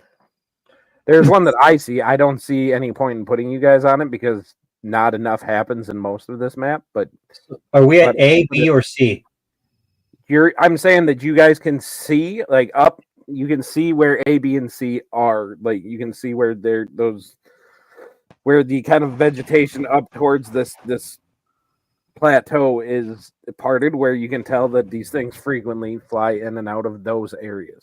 Can I go to G? I want to go to H. You guys did not roll high enough to know that that's there. And as far as D, E, F, and G, you guys aren't on that side of the fucking island. Can I create J? Is there an O option? Only if Chandrian gets excited. Is there an O option? I get it. Tee hee hee. Oh look, I found you. It's right next to F. I like how Tim is the one sitting there like, this is the group I got involved in. This one, I couldn't find a serious one. These are the ones. We're playing hardcore D&D. Well, now that Chandrian is here, somebody's playing hardcore. Hey, like, what is D&D without a bunch of just weird nerds? We should go to, you know what? We should go to, wait, let me look at the picture again. A, B, and C. Oh, we can't go to D? Aw. But can we go to H? H is on the same side. Yeah. No, H is not. Y'all did not roll perception high enough to see H. I didn't get to roll perception. There's 1, 2, 3, 4, 5. There's 7 of us. And nobody has a climbing skill. Ellie, half, whatever. So, as we're staring up at the top of this rock face, you're going to see Chandrian pull out a bunch of rope, and he's going to try and make, saddles. Okay. And he's going to get more and more frustrated as he's trying to tie saddles out of a rope.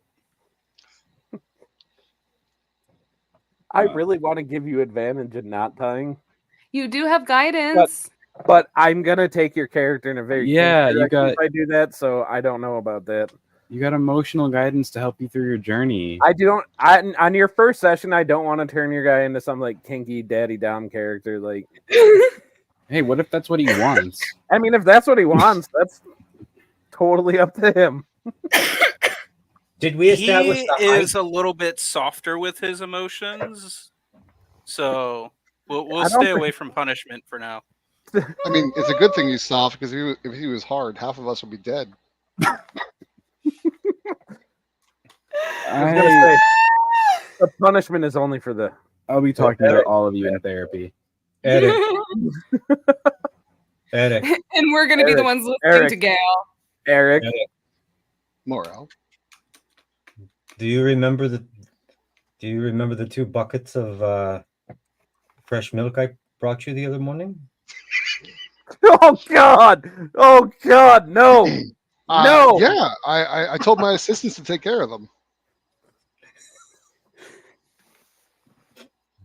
That was not Goliath milk. I'm just gonna say that was actually milk. Can from we the can we one milk cow a that you harpy? have. Can we milk a harpy? Oh God, no. Moving on. So you guys can tell that this plateau is probably about 85 feet up. Oh Well, shit! okay, hold on, Brian. Think My about it like jump this, is Ken. 70. If we go to H, we could probably milk it. He means the harpies, because Roll Yeah, perception. Or, well, knowing your choices, Justin, you want to go to the D and milk it. Maybe. Whoa! Hey, we I gotta see know. what I can get. Donnie's busy. That's Brian. You're gonna be so mad at me. What? I got the good number. 20? Row 26. Fuck! Okay. Then yes, you see that H is a thing. You kind of sit there as like you see Chandrian trying to tie these knots, but they all seem to be kind of like these knots that are a little like they're not saddle knots. I'll just say it that way. They're a different kind of knot. But you leave that alone, and you just see everybody else looking up at these 3 that are there, and you're just there doing what Gale does. And you're kind of just like staring off in the distance, and you see this one spot where the light just kind of hits it in just a way that you can tell that there is a path that is over yonder. It is a little bit higher up than the other ones. But is it a better path? You feel all right about it. The thing we should do is somehow rage the barbarian, have him climb, and if he falls, the good thing is All that get stretched. he only takes half damage from bludgeoning, or none. All right. Well, guys, I've been given divine guidance. I can fly up there. I found a new hole to go into.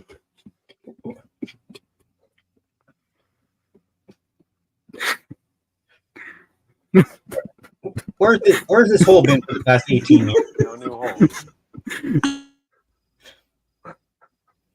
Jesus Christ, dude. Who just said they could fly? Gale can. Yeah, Gail's I mean, here. I can continuously cast gust and move 5 feet up in the air at a time. Ellie could climb and probably carry someone on her back. It's like diet flight. Diet flight.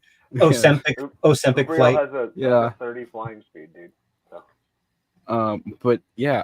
Oh, I forgot you have wings. Is But anyone good at tying people up? Is that performance check? Because Morella could raise her hand. I would say no. Here's the thing. I could see Morella just like her hand just shoots straight up without even thinking You about also it. makes And then, jewelry like- too. She just kind of goes, This is tying knots. "What kind of knot do you need done?" Yeah, but your knots look like wearable macrame. His But I look think my like knots are very pretty, Morel. I would Use like a friendship bracelet. a harness and seats. and Okay. I can I can probably, climb. I can probably manage something like that. As Morella just, I have one of those in my wardrobe back on the ship. I mean, All right. Well, how many do we need? 1, 2. Ubria, do you have wings? So 1, 2, 3, 4, 5, 6. So she's going to, I guess, roll performance 6 times to see how she does. no, actually, tying knots like that is sleight of hand. Sleight of hand. Okay. Yeah. What? I call it sleight of hand. What do you fucking call it? If it's going to be a skill, especially for a sailor or something like that, it's going to be a skill. You should just create the new skill on your skill list called tying knots. It's dexterity plus your proficiency modifier. Fucking fine, but if she is proficient with sleight of hand, that's the same thing. I know it's just such a lazy way to do it. You say lazy, I say efficient. Are you proficient with sleight of hand? It has the little half circle. You are proficient with it. Roll that. Okay. No, that's Or Jack no, of that's trades. jack of all trades. So add another 1 to that. So roll that and just add 1 to that roll. Okay. But yeah, How did I roll a 97? That is a 17 plus 1 for an 18. Okay. So you guys watch Morella sit here and just take this length of rope, and she is tying this rope with uncanny ease. It's like breathing. And she's just sitting there like humming as she does it. Ellie's eyebrow is gonna shoot up. She's very intrigued, and then she's gonna like stop looking. Intrigued. Explain intrigued. I'm Ellie's very creative. She paints, she writes, so she sees Marilla and she's like, "Ooh, we could make pretty jewelry together." Insight check Selkie. inside check Selkie. Selkie thinks, yeah, we could do some stuff. I love how Gail seems to be in on all of the tea on the ship. Well, 'cause, Okay, you be know, honest. Gail would be sitting there like he'd be picking up on all the ships way ahead of time anyway. Mhm. Like, Yep. mhm. I know. I All know the ship all. ships. So is Gail insight checking Ellie? Oh, 100%. Oh, beautiful. 100%. With a guidance in there too. I like how red Selkie is turning from this. Like, It has been a session so far, okay?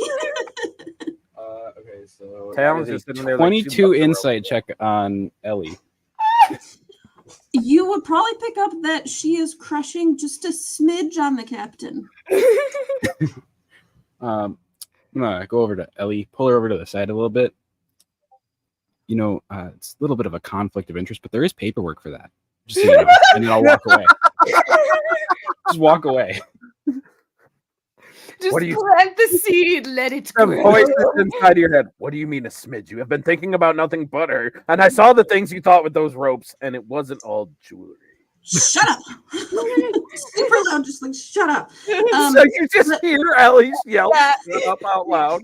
Morella just looks over at Ellie and she goes, "Okay, I'll stop singing." And she, and she then No, not you, not you, not you. And then Ellie will expend a wild shape just to sort of hide her blushing face. And Expelling a wild shape to hide the blood. yes, because That's Spirit wonderful. Dude can climb. He's big and like true. he's got a really good climbing speed. So we have that Okay, so Spirit just on so I the side understand. and Barbarian on the side. So you're saying that you are going to wild shape into the Yes. dude. I will say all of you would get a short rest in here as this is happening. If any of you want to use hit dice to heal up, you guys can do so. Well, during But, that time, Eric is gonna do a little prayer and get back the first level spell slot he spent. Beautiful. While So we're doing one quick thing, while we're doing Yeah. the short rest, I'm gonna go up to Morel and I'm gonna point to letter H, and I'm gonna go. That's the harpy milking area. Well then, oh Jesus Christ. let's just see what's. I certainly hope that. Well, if you look at it correctly, it looks more like a cup, like an H cup. So Mhm. I think that's quite large enough size that we should be able to make it up Like there? an H cup is like back pain big. Well, what the fuck is Morella doing? It's Okay, so we're just gonna expedite this a little bit. The harnesses get tied. Ellie commits to becoming the spirit, who then will walk up to Morella and just immediately like scoop her up. That she was already like putting on a harness as like she was scooped up, and she was just like, What are you doing? Are you going to eat me? I don't taste very good." I don't. I really want to do something right now. So as you say, you know what? I'm gonna commit to the bit, straight Venom style. As it commits to the bit, like this thing like looks at you, and you just see the long venom-like tongue come and just kind of like, you taste just fine. Marilla just kind of, you can like see just this. At first, it was almost like a questionable disgust, but then just this shade of red cross her face, and she's just like, she's questioning. She's like, "Did I like that? Am I Dude, attracted? Am I I attracted know- to this?" I know the inside, like Taylor is like fucking smash. Oh, Like, no, let's the go. monster fucker in me is screaming, but I will say, like, you hear this thing say, "See, she didn't mind at all," and that's all he says. And just, Morella's just going to blink and accept her fate. she's been wondering for a while. Moving on, and like, Bards will bard. and okay, so all of you get in What did these. you say? All of you guys just kind of get in these harnesses, and we're just going to expedite and say that the barbarian and the spirit form that she takes, which is now just ocean venom, they climb up, no problem, because they both can. And you guys are now standing at the entrance of this cave. It is not very big, but all of you do kind of fit in there. Primarily, Chandrian and the spirit kind of occupy the entire width of this cave, like kind of like standing shoulder to shoulder, and it's just like kind of like two bodybuilder guys trying to walk into the door at the same time. Like, oh yeah, no, you go, like yeah, like. If the spirit's still holding Morella, she's kind of like squished in his arms, and she's like, You are being held like straight baby style right now. Like, Can you? actually, no. When you're up there, you probably got put down, Ellie. Yes. Yes. Yeah, she was like, "Please put me down." I do Did not. Ellie have any thoughts as that stuff was being said to Morella? Like, No, knowing that you not can't one stop dang them? thought in that. Not- head. Not one thing thought.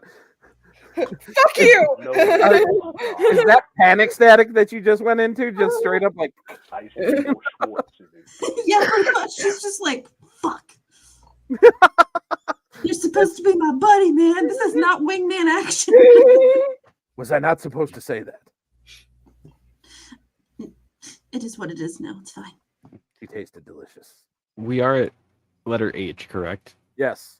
Anyway, Yay. so after you kind of get out of the just first part of that, after you see the two big tanks kind of stepping up, the stench and musk of decay kind of overwhelms your senses at that point. As you guys kind of like, because it doesn't take many steps in there to see just this massive chamber filled with kind of a mix between twisted branches and scavenged materials that have kind of been fashioned into a large nest. The floor is covered in a thick layer of feathers, bones, droppings, and you see just a smattering of items in there. And you guys can kind of tell it's going to be difficult to move in there without slipping or tripping, but you guys also see kind of sitting up in the nest, just these two glowing red eyes are kind of like looking back at you as you hear the kind of chittering of the other harpies as you hear a voice just kind of say, So you kill my children, and then you climb up into my home.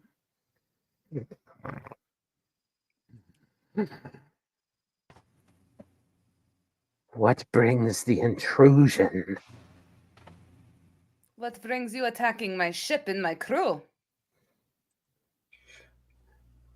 Nesting takes much energy.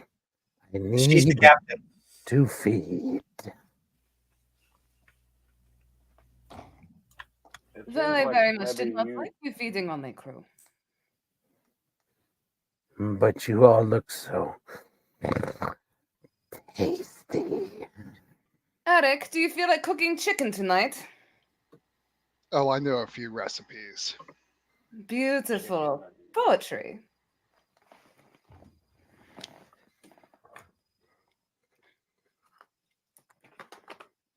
Well, I am feeling a little peckish. And you see, like, these kind of wings unfurl that are easily twice as big as the other harpies. And we are going to go into another initiative in just a second.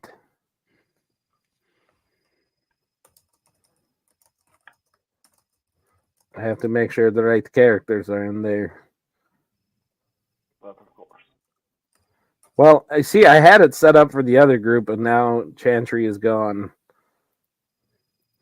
So I have to make sure the right guys are in there. Okay. Okay. So, sorry. It's not like I had time to prepare for this or anything.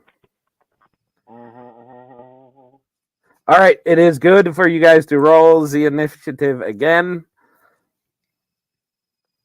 Again? All right. Yes, because this is the second initiative of the day. So go ahead. I got the Morel in there.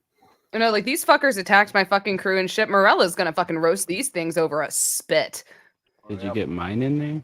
I think one of them was Yours left. did not show up on there. What did you get? 16. 16. Got It's you. mine. I I got did not. a 3. I got a dirty girl 20. I got a 10, which is better than last time. Uber, got a what net did you 20. get? 7. What did you get, Ellie? A 3. 3 and a 7 for Ubriel? Oof. Look, Ellie's thinking about some things right now. D&D Beyond rolls are killing me. though. Ellie is thinking about things as the big guy is driving. I want to. Nope, not touching that right now. Not gonna do it. Don't touch it. Okay, so as you guys come up, like I said, you guys see that map in the chat. You guys are in area number 5, which is where H goes into.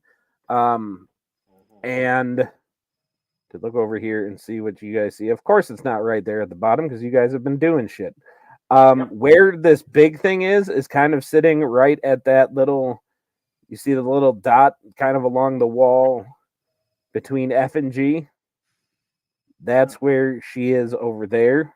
And then the other one is kind of where you see the descent coming down from section 4. Alright. And then the other one is kind of the descent going leading towards section 7. So that gives you a kind of a visual space of where everybody is. And you guys are all in those spaces right by H. H. Okay. So, Chandrian, you are up first, sir. So anyway, I started raging. Okay, so your head is now like scraping the top of this cave. I mean, I figure if it's big enough for that kind of wingspan, it should be big enough for me. And we're gonna go straight after the. I don't know if anything is big enough for you.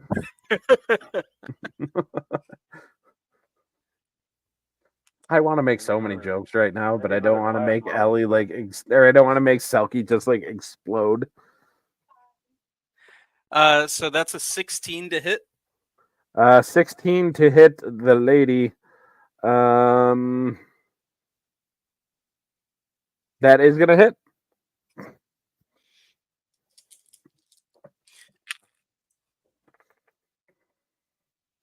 Ooh, that's actually a good roll.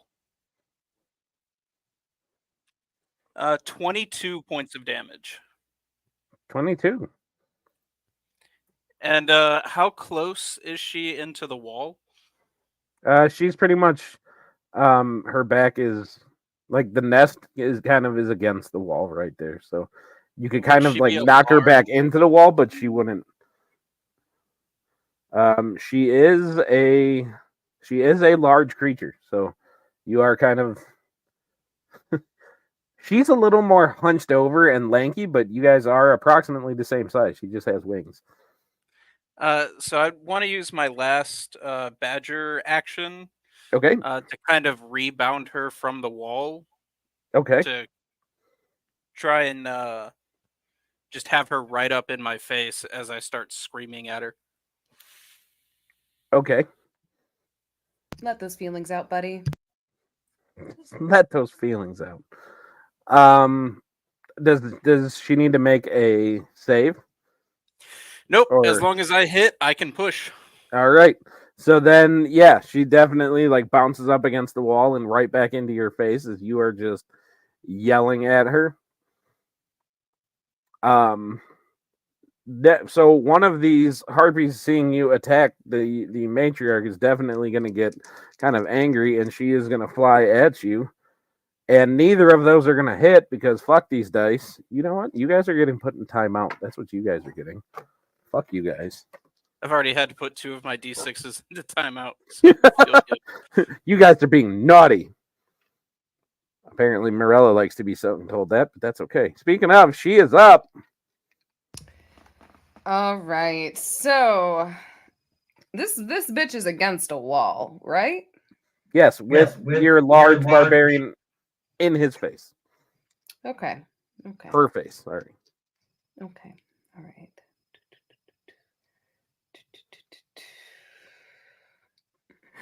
All right. So I would like for them to make a wisdom saving throw, please. A wisdom saving throw. Yes, as you start hearing like deep whispers, just in abyssal, but it almost sounds very sing-songy in a very terrifying way. And if you speak abyssal, you would hear that she is muttering like different types of chicken and bird dishes as she casts dissonant Okay. whispers. Okay, so with advantage, she gets 12. She fucking fails. Beautiful.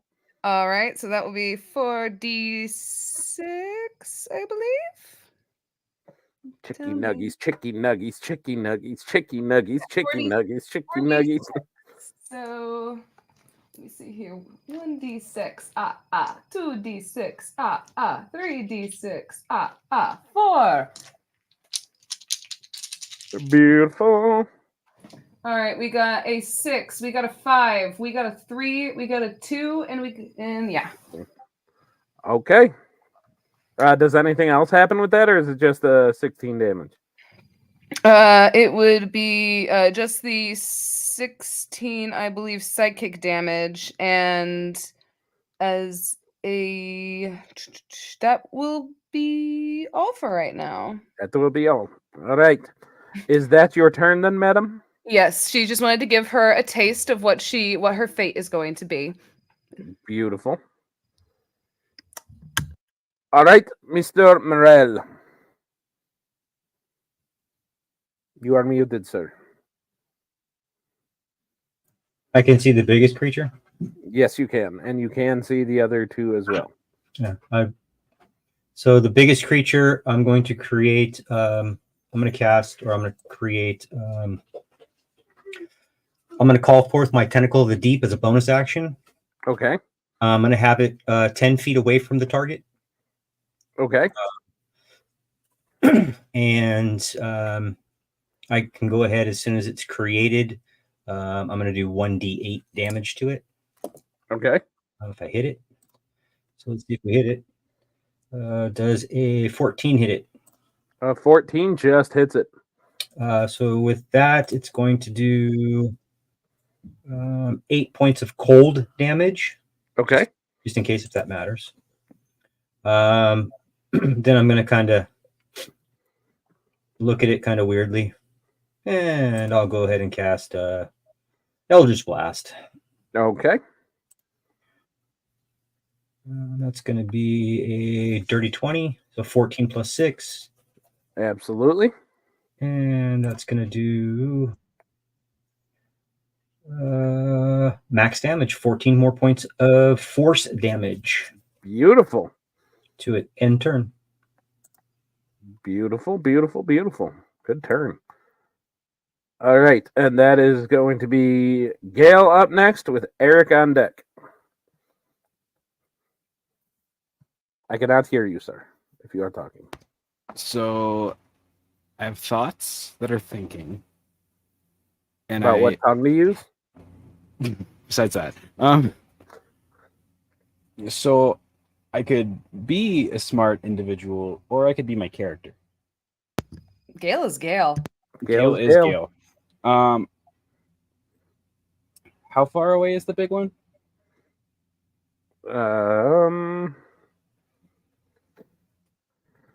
Sizes and everything. 5, 10, 15, 20, 25. That's how you 30, use it. 45. About 40 feet. I have 45 feet of movement. Let's go. Okay. Gale is Keep in mind this is difficult terrain though. I believe. Hold, If please. you ignore that already, then do your thing. Yes, because I have the mobile feat. Do your thing. I am. As you guys all watch Gale just kind of jumping off these roots and bones and stuff that you rather not know what it is. So I am gonna, go all the way there, and then I am going to shocking grasp the bitch. Okay. And you know what? Because I'm alternating, let's try digital dice. That is a 23 to hit. Absolutely. And that is going to be for 1 damage. But it can't take reactions until the start of its next turn. Okay. And I can use my bonus action to punch him. Go for it. Now we use the physical. That's a 21 to hit. Absolutely. For 6 more damage. Brian? Yes. Its speed is reduced by 10 until the start of my next turn, by the way. Got you.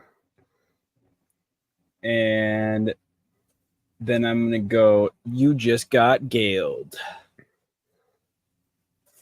Oh boy. And that's my turn. I gotta start the. You're making the music come back on. I'm making it come back on? With my... You just got galed. With my 7 whole points of damage.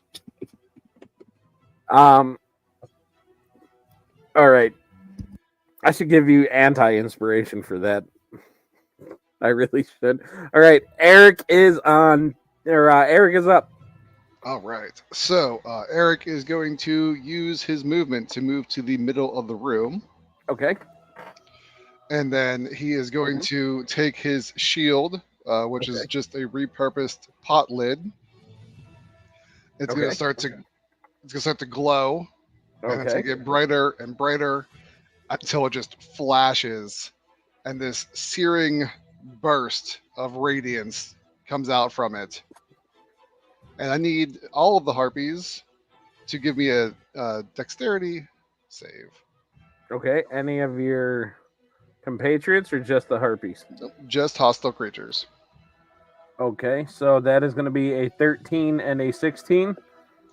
It is 13. So okay, so there go. Both going to make it, and the big one is going to get a 21.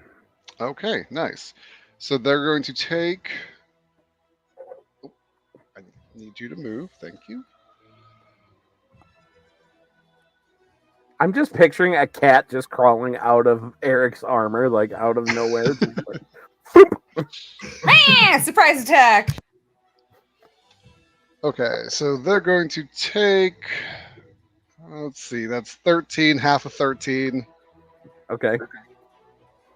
radiant damage.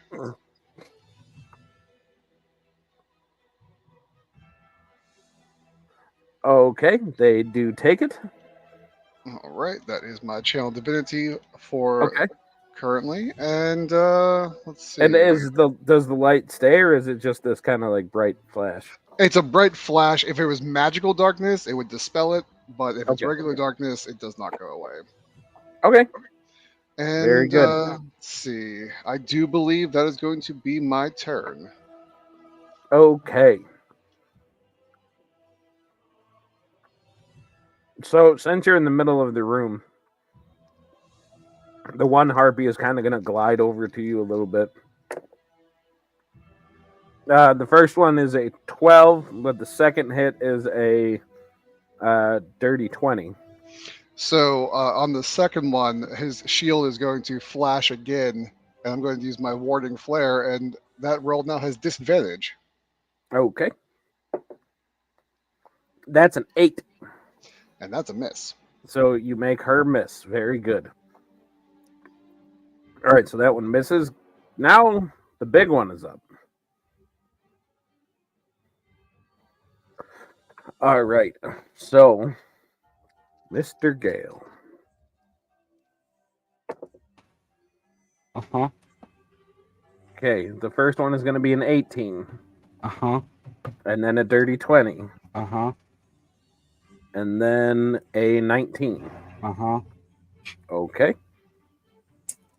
I am going to use my reaction off of the first hit to do Wrath of the Storm, so they need to make a DC 14 Dex saving throw. They're going to get a 16. Okay, so they're going to take half of this. So they're going to take 8 points of lightning damage. Okay. That could actually make a difference to, well, in the coming rounds anyway. Okay, so with the first attack, as she comes at you with this giant claw, she is going to hit you for 13 slashing damage. Uh-huh. Scale within 30 feet of me. Not quite. Shit. Okay. And then you are going to take 9 bludgeoning damage, Uh-huh. and then 5 bludgeoning damage as she whacks you. So she kind of like grabs you with this claw and then kind of picks you up and kind of whacks you twice with this big ass spiky looking mace. And then Gale's asleep. Okay. Second hit got me down to 1, and then I was out. Got it. All right. But you guys did start off doing pretty healthy damage to this thing, so. All right, Ubriel. You are up, sir. So as Ubrio, this thing has now like knocked Gale out. He kind of has a little bit of a moment there. He like grabs both things and he's like gonna unload on the matriarch in front of him. All right. Go for it. You're gonna pay for her, my friend. You gonna pay for hurting my friend there, bud. That's right. So we're gonna hit with fireballs, and that wasn't very good. 9. 9 is gonna miss. Yeah, the fireball misses, and then bonus action. Eldritch Cannon. Oh, that's much better. That's a 20, dirty. Yep, that's gonna hit. So that hits for 2d8 plus 3, so 14 force damage. All right. The big one is already not looking too not looking too well. That can also knock it back 5 feet. Was it grappling Gale? It was kind of. Okay. I mean, it had picked him up, so I'd imagine that it wouldn't have put him down when he went unconscious in her hand. Gale identifies as a snack. I mean, valid right now. Well, I never. We don't want to be so predictive, but Okay. So I gets All knocked. She gets knocked back 5 feet. I'll say that you watch her drop Gale as her head kind of smacks back against the wall. Okay. Doesn't That's do kinda any what I was damage, hoping but for. it at least got her to just like drop give him. her like a shake back kind of a thing. Like it was a little more forceful than she was planning. So Okay. alright. I like that. Is that your turn, sir? That's it for me. All right, beautiful. Ellie, you are up, and you are currently in spirit form. And if you're looking for a name, you can call him Bob. Maybe. Well, I want to There's punch the another one side of me is that says you closest can call to him Daddy Eric. whenever you want. That's Morella's job. Exactly. Anyway, I like how Selkie I'm just gonna drink the tea. Yeah, but he's gonna go punch the one next to Eric. Okay. So you guys just watch ocean venom like smashing through the bones and roots and stuff, and just kind of comes up and smacks the living shit out of one. What did you get to hit it?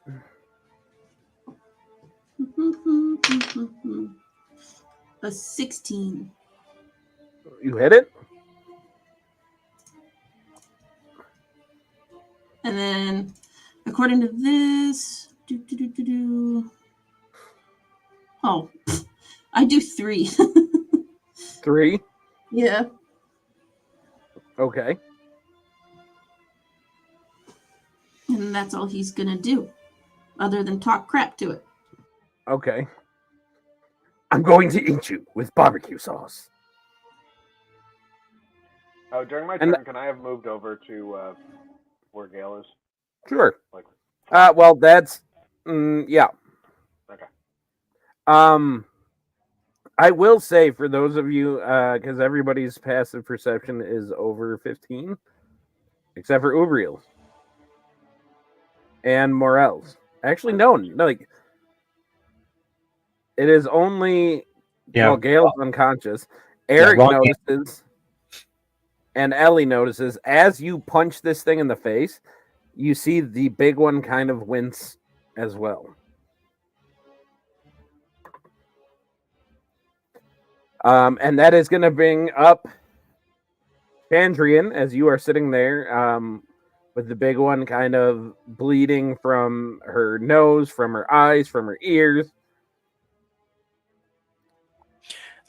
Is there by any chance a bone or a piece of debris standing anywhere like at my feet? Yes, absolutely. Lots of it. So I would like to use an improvised weapon attack to Okay. hit the big one with like a large femur or the biggest bone that I can grab. Okay. So you find one that is basically comparable size to your big sword. And you just kind of take it and you whack her with it. That is the plan.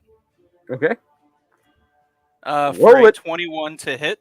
Absolutely. So as I'm swinging this, I'm gonna be like super charged up. Not my hugging buddy. Not my hug buddy. I like that. Neil, you're a hug buddy. Morella will make you a friendship bracelet. For 16 points of damage. 16? 16. Okay. Anything that I grab moves into size with me. So I put the added large damage on top of it. Plus Okay. Tavern Brawler. Beautiful. And then I would like to bonus action grapple the Okay. large one. Absolutely. You've got the touch. So need her to make a strength saving throw. Okay. That's a 5. So she has now become my new hugging buddy. Beautiful. Tenderize that chicken, big boy. Go! Spatchcock it. So, just so I know, you hit this bitch with as big of a bone as you could find, and then you hugged it out. Feel So you those boned her, Pulled her you boned her, straight into my chest as you as boned her, close as and I then you went in possibly for a can. cuddle. This is a reminder: aftercare is always important. Big feelings. Big I'm really surprised after he grappled her, he didn't go. Dude, in them floppy old Hey, friggin' pretty harpy chicken, let titties. me whisper in your ear. Oh god. Anyway, Fat Taylor. okay. Jail, straight to jail. Okay, so Oh, I this live there. the next is the harpy that is seeing you grapple Mammy and wants you to get off of her. So the first one is gonna be an 8. That's not gonna hit. But the second one is, god damn it. The second one, it is going to do the crit. So what does she do? That is going to be 8, 9.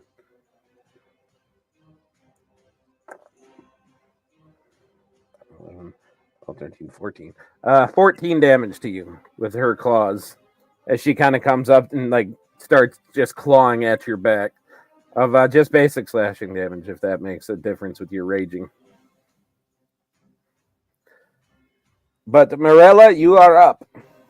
I gotta this thing. So before we move on, real quick, I Yeah. want to use my reaction. Okay. I'm going to use Stone's Endurance Okay. to reduce the damage by 13.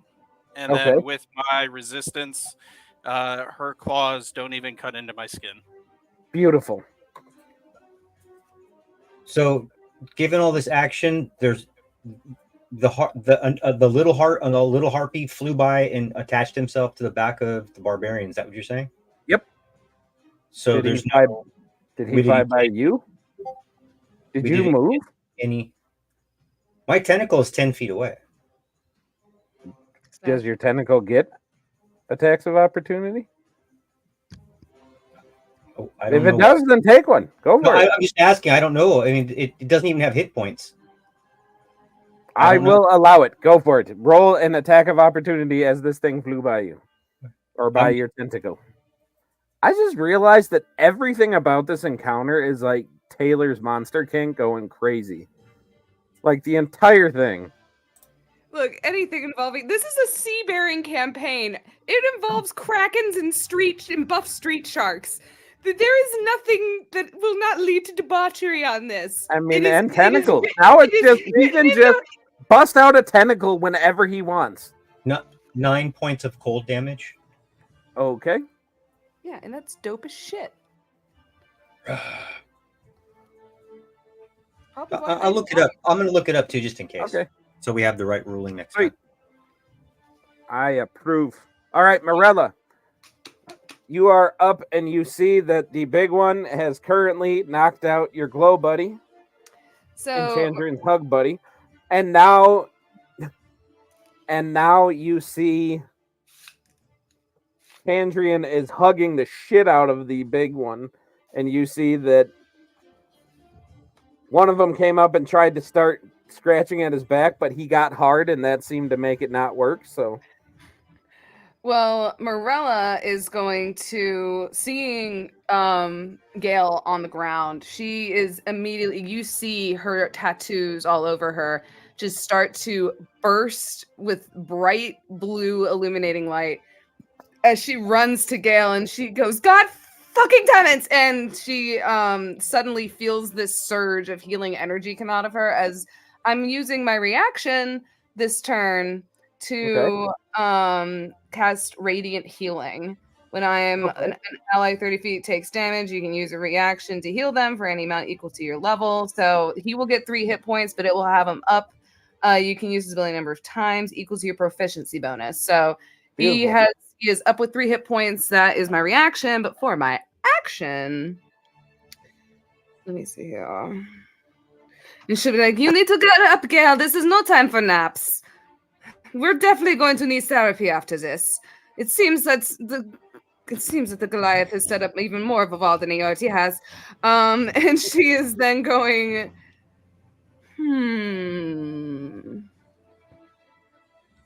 I need to make sure this isn't like an Just area. picturing Morella just stopping and just,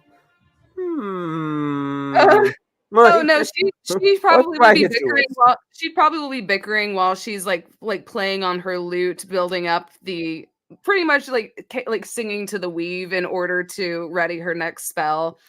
As she goes, I will very much look forward to deep frying you on my ship, and that will be the only time you are invited once again. And she's going to cast Vicious Mockery, with a saving throw. It's only 1d4 of damage right now, but she was mainly focused on healing Gale. That is an 11. They fail. Beautiful. So they take 1d4. And that will be 3 points. 3. So she started to heal and talk shit. As her bonus action, she will use her last bardic inspiration to give her last bardic inspiration to Gale. Beautiful. All right. That will leave up Morel d'Astore. Awesome. Your tentacle just waving around. So I'll just do that first then. Okay.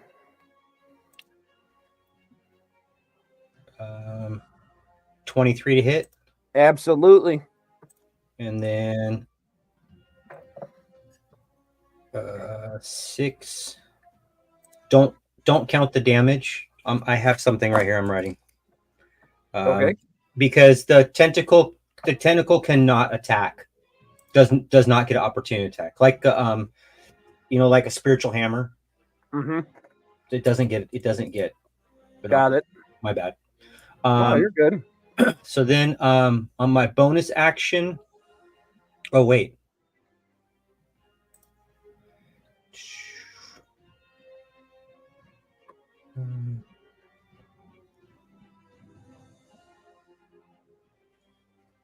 So it is reduced by 10 feet of movement at the start of my next turn. I just want to see something really quick. Okay, that's fine. I did that right. Okay, so then what I want to do is I'm going to go ahead and cast as a bonus action. I think. Let's see this one. Yeah, that one. As one bonus action, I'm going to cast Hex on it. Okay. 4. But I got to hit it first. Hold on. And then I will go ahead and get back in my screen. Hold on 1 second. Eldritch Blast. All right. For a 19 to hit. Absolutely. That's this one. So that's 5. 9. That's going to be 10 points of damage total. I took the 9 off from the.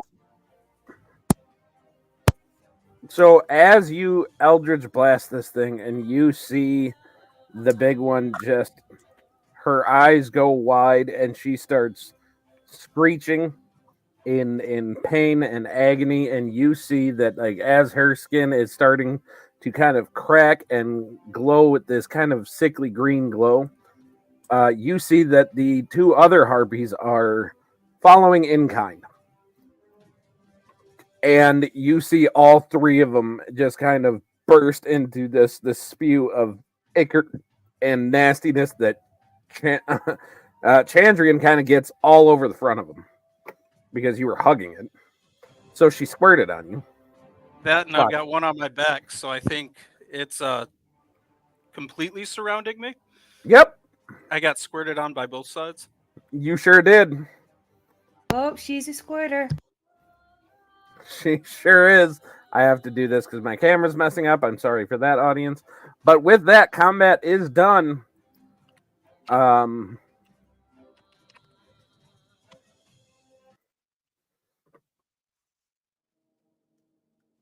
Combat is done. You guys are now standing in this cave. Morella's gonna start looking through all the shit to see if there's anything valuable that she could take on the ship that they could either sell or there's We're probably gonna- a lot of treasures just- around here from the Harpy. Yeah, we're gonna spend the next hour. Okay. Well, how long until the sun goes down? You guys are probably about hour and a half to complete sundown. Okay, so my suggestion is we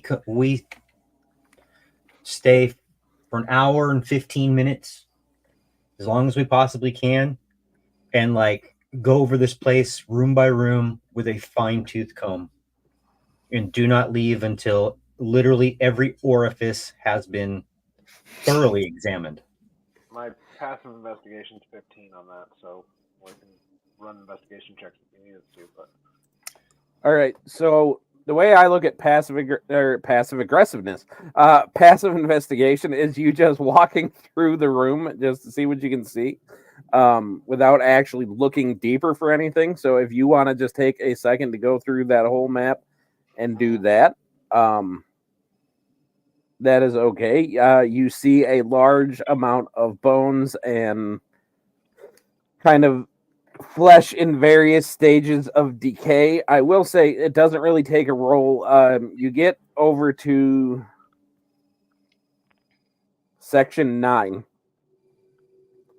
And okay. for one, as you're kind of walking up, because you're going downhill, rather.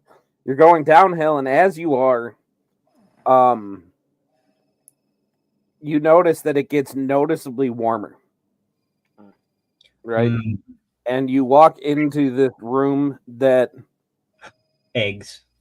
yes, it is almost like a sauna in there, and it just smells like damp Eric. and disgusting. And you see, let's see, Eric, we're having deviled eggs tonight.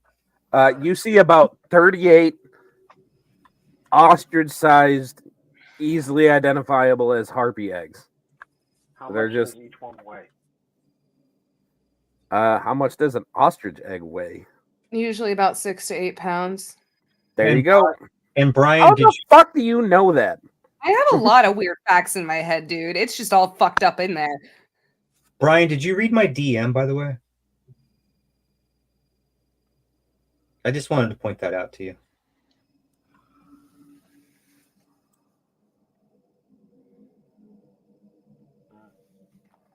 I think I can fit all of them in my bag of holding. Hell yeah, bags of That- fucking no. holding. Yeah, So- you're back holding. Bag So, of incubation. 2 point. Mhm. I would like to point this out Mhm. because you guys kind of got ambushed a little bit. Mhm. Nobody said they grabbed their backpack. You know, they had what they had on them. Nobody actively said, I grab my bag and go. And nobody let me know that that's kind of like a standing, just like every time I leave the ship, I have my backpack or anything. So here's the way I'm going to do it. Let's let Justin choose. Odds or evens. And we're going to see this time, did you guys bring them? Did you not? So Let's 50-50 shot. Actually, no, let's- I have a D2 now. Thanks. Thanks, Ken. I'm actually using the D2 that came in the thing that you got me. Let's go odds. Well, now it's heads or tails because I have that because it has Okay. the one side, and it has that side. So heads, tails. What do you want? Let's go heads. And it is the heads. Good job. The heads for you. Look at me go, guys. Justin wanted heads so bad tonight. He got it. Oh my god. Oh my Sounds fun. So I will say this time you guys do have your backpacks. Next time though, keep note. If you guys are leaving the ship, you need to tell me if you guys are bringing your bags and all that kind of stuff, or make it canon that every time you leave, you're grabbing it, whatever. But that is something that we got to be mindful of. Morella was Very always mindful, very prepared demure. and keeps her shit on her like no one's business. She got precious trinkets in that shit like rocks. Cursed Like one is that? rocks. Just walking around the ship with a big old backpack, fucking bedroll around it. Yeah, I was gonna say just walking around the ship with a 40-pound backpack. Like, yeah, this is Trained. normal. Well, she's like a pebble collector person. She gives them to people. She's like, this rock made me think of you. Oh, like otters do? Penguins. Otters do it Otters too. also drown their children to get. Let's food not from talk other ones. about that. Anyway, They're adorable. and you got your hand up. Otters commit war crimes. So I don't know which way you went, whether people had their backpacks or not, but I do not have my backpack. Okay, I was Well, charmed. I was yeah. charmed and walked. that up. makes sense. So Everybody what I would else, when what they I went would to leave, backpacks the would go. The rest of the stuff I would have on me, I even took my shield off because why would I be carrying a shield around the fucking ship deck? So I had Valid. but I do have a pouch and it has a couple of small things in it. But Okay, so Uriel, are you shoveling all of these? Carefully placing them one at a time into Okay. the bag of holding. Okay. So yeah, they fit. But it's almost full at this point. All right. So you get all of the eggs in there. Why is And Pen then- Why is Pen turned into a wavy, wacky inflatable tube guy? Yes, Ked, what is up? What are you doing? I'm going to walk straight over to Morella before we even start any of this. And I'm going to point over to Gail. Maybe we should help her first before she dies. Gail's a man. Maybe we should help him out before he dies. Because weren't you dropped to below 0 hit points? She had me for 3. Morella healed him for 3 as a reaction with her magic glowiness. The power of the glow. Glow buddies for life. But I will remember that. I thought you still were below 0. I apologize. I didn't hear the glowy. No, not the you thought I was dead. The her. I'm gonna remember that forever. You misgendered Gail. To be honest, you are pretty fabulous. Okay, but to Remember. fast track this part, you guys find Why do all vice principals look like lesbians? each of you would be equivalent of 56 gold.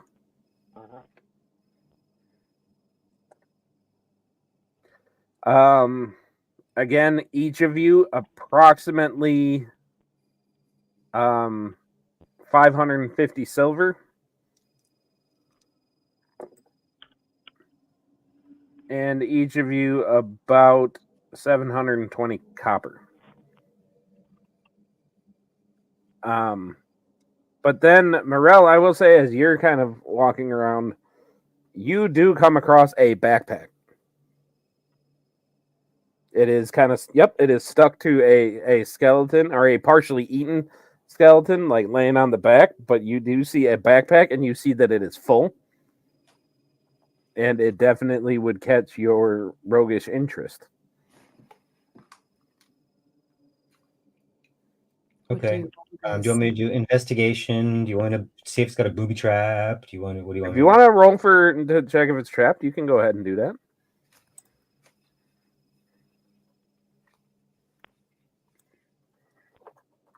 This would be this one. Hold on 1 second here. Boop. Oh, I don't know. 725. Did I even roll that right? Okay, so with It's +8. So yeah, so with that,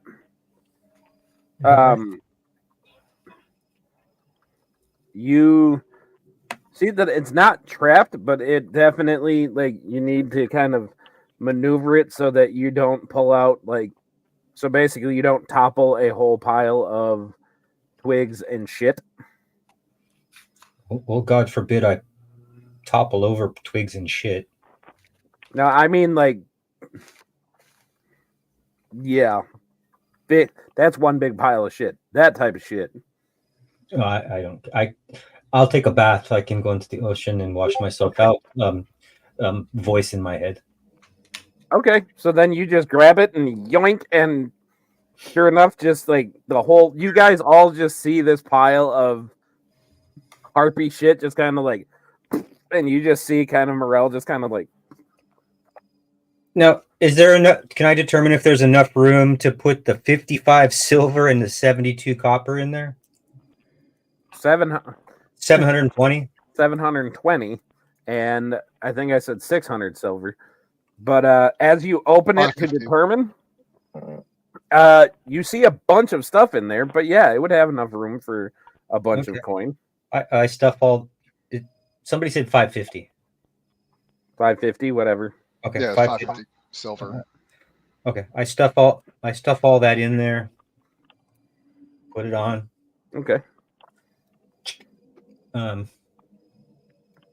And then that's really all that is in here. You guys spend the next hour looking around. There is, like I said, there's bones and shit. Not really much else of interest in here. Okay. Eric is going to So you give. need me to identify anything? Oh, sorry.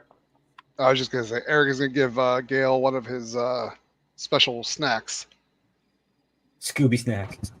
Pretty much a Scooby snack. Okay. What do your Scooby snacks do? again? They just give temporary HP. This is just to make you feel better, like emotionally. Oh, okay.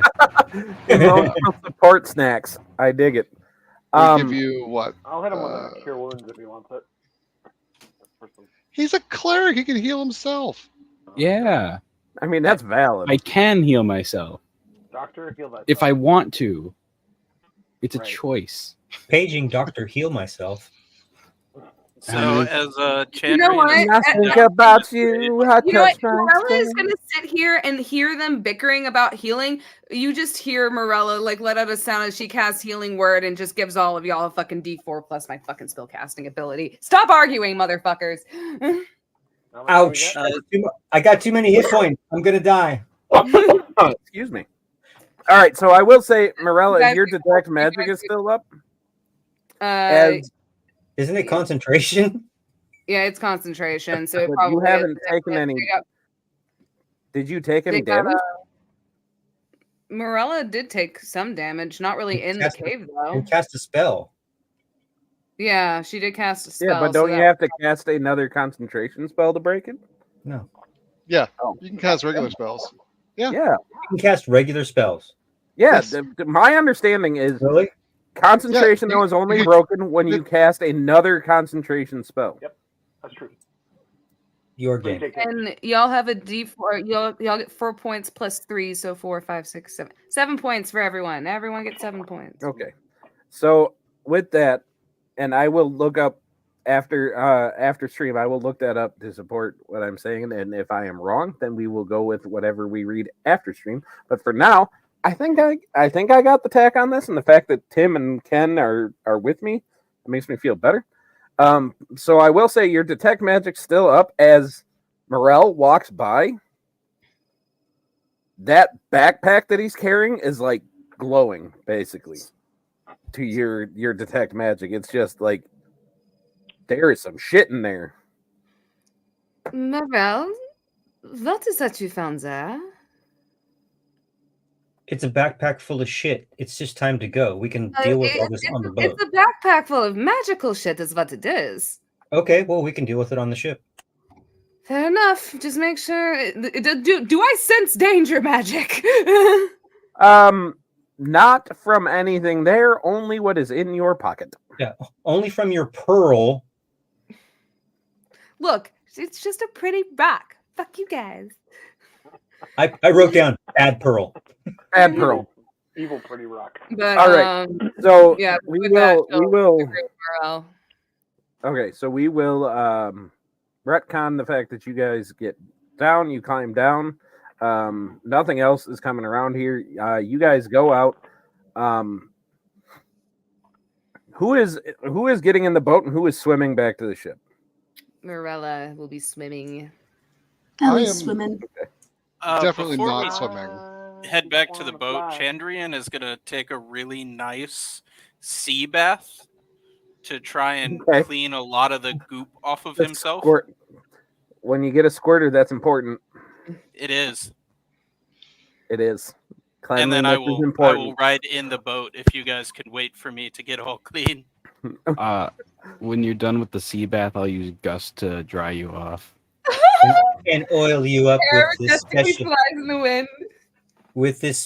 whale oil, blubber oil that I will have. say, you guys see Gale and Chandrian having a moment as Gale is using Gust on him, and you just see Chandrian doing the like whipping the hair, and the hair is just going, and he's just looking all sorts of You fabulous. hear Morella like slowly pull up her lyre, and you just hear.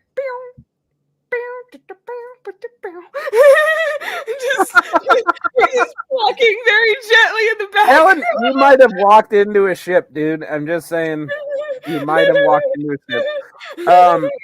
Anyway, so you guys get on the boat. Ellie, Morel, are you in the boat or are you swimming back? Well, if there's a boat now, I'm going to take the boat. But I do want to Okay. clarify something before we move on. Okay, so Yeah. we don't get this twisted in any way. Clarify. Fucking Clarify left. away. I thought that she cast another concentration spell and or took damage. That's why I said that. That's what it would have. So damage would have broke it. But I thought she also said she cast a spell. I thought it was another concentration spell. So if I misunderstood that, that's damage fine. could have I didn't hear her say that she healed Sir Gale. Did you think Gale was a tick the whole time? It wasn't exactly a spell that she cast. It was an ability that she has within herself that she's able to use. There's no spell slots used. No. I'm over it. I'm over it. So, And no, Gale and Morella, and I think Ellie, they call themselves a little something special. So I can see that it says he, him on there, but it just came out that way. So I apologize to you, the audience, and even the people that watch this in 2029. Just so you're clear, I apologize to you guys too. Morel just Ellie is recognizes not included in girl, that. Girl. Ellie is not included in that. Ellie is included in something different than we're all hoping happens. No, I thought But they anyway. were like the Glimmer Twins or something. No, We're the Glow Buddies? Glow Buddies is Morella and Gale. But Yeah. anyway, Oh, okay. so Yeah, and then there's Morelli. yeah, Morelli, which is why we're all crossing our And fingers there's for. also Blue Crew, remember? Blue Crew. Blue Crew. But we also have now we might be all be saying Gandrian instead of Chandrian because we're kind of hoping for something else. But anyway, so that's in jest. I'm not forcing anything on anybody. I never do. But you guys get into the little skiff and row yourselves back. Morella and Ellie, since you guys are taking a little girls trip, a little girls swim, and you guys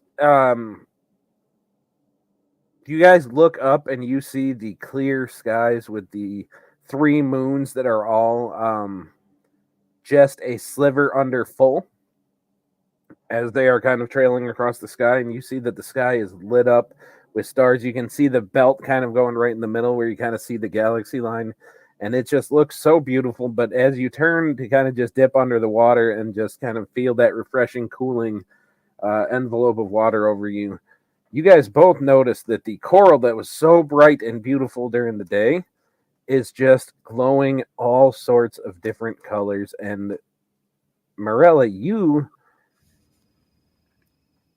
kind of push away the negative feeling of the pearl for a second. And something just feels so familiar in this moment. Morella's always had a connection with the ocean. She feels so at home in the ocean. It's why she's always out at sea, why she loves being out at sea. I would say, like, entering the water, Morella, when she swims, it always seems like she's dancing. She's spinning around, like, not like aggressively to where it flares her dress out or anything. She just gracefully just moves herself through the water. And you probably see shimmers of her glowing algae tattoos following behind her, her hair just twisting in these bright glowing curls. And seeing like taking a moment to just look at the beautiful coral, she kind of reaches in to feel the piece of coral that she collected, pulling it out, letting it just kind of glow in the palm of her hands. And she will swim over by to Ellie, and she will just kind of awkwardly place the rock in her hand. And she will just kind of be like, this always kind of reminded me of you. I may be the one who glows, but you always seem to grow much brighter when it comes to situations. And she will then continue on swimming, like twirling behind her. Ellie will just sort of take it. So keep it what in the rock palm did of you her give her? hand. The piece of coral, not the shell. Okay. The Okay. cursed pearl. I was going to say, Definitely- you just gave her the Should definitely cursed give her pearl? the cursed pearl. Because No, fuck her, no. that's why. No, she gave her the piece of coral. I feel like she wouldn't be compelled to give her the pearl. If it does No. have any sort of negative energy, that would be a burden Morella would carry on herself. She wouldn't put that I would on. say right now, as you are feeling this connection with just the beautiful seascape, I guess, the underwater landscape in front of you, like anything negative from that pearl is just gone right now. Morella's in just this taking in moment. the peaceful moment. She is taking in the view. She is watching her friend and crewmates swim along beside her as everyone is coming back safe and okay. A little roughed up, but So as you're in the water, make a wisdom save with disadvantage, please. oh god. Okay, so that is a 12 plus 1 for a 13. Okay, so with a 13, as you're just kind of like sitting there treading water, looking at this glowing, just kind of shifting, ebbing light that kind of is going under this bioluminescence that you see, inadvertently, without even meaning to, you find your hand in Ellie's hand. God damn it. I'll say I think it's pretty normal for Morella to hold hands with people for the most part, though. Like, she's a very friendly person. She, like, is the person that will drag folks out on the dance floor. But I will say, upon just kind of finding herself in that moment, she will just kind of give her a grin and just, like, you'll feel shift, like, moving water as she casts it just to kind of speed them both up and just also, like, give a little twirl for the both of them just under the water. Have a tiny little bit of fun before fuckery happens once again. Okay. Yeah, I was gonna say once Marilla like had got LD's hand, she would sort of take her hand with the other hand, just do a little loop-de-loops into the water. They'll probably take some time and just enjoy dancing under the water and Yep. just it'll be like a little light show. And if anyone is noticing above the it probably would be by the ship at this point. But if anyone is like looking into the water, you could see Morella's luminescent tattoo swirling around with Ellie's shadow under the water. Okay. So you guys have this fun little moment. Is there anything else you're doing before going back to the ship, or anything else with this moment that you guys want to do with the coral, with the area, with anything, or are you just taking the moment and moving on?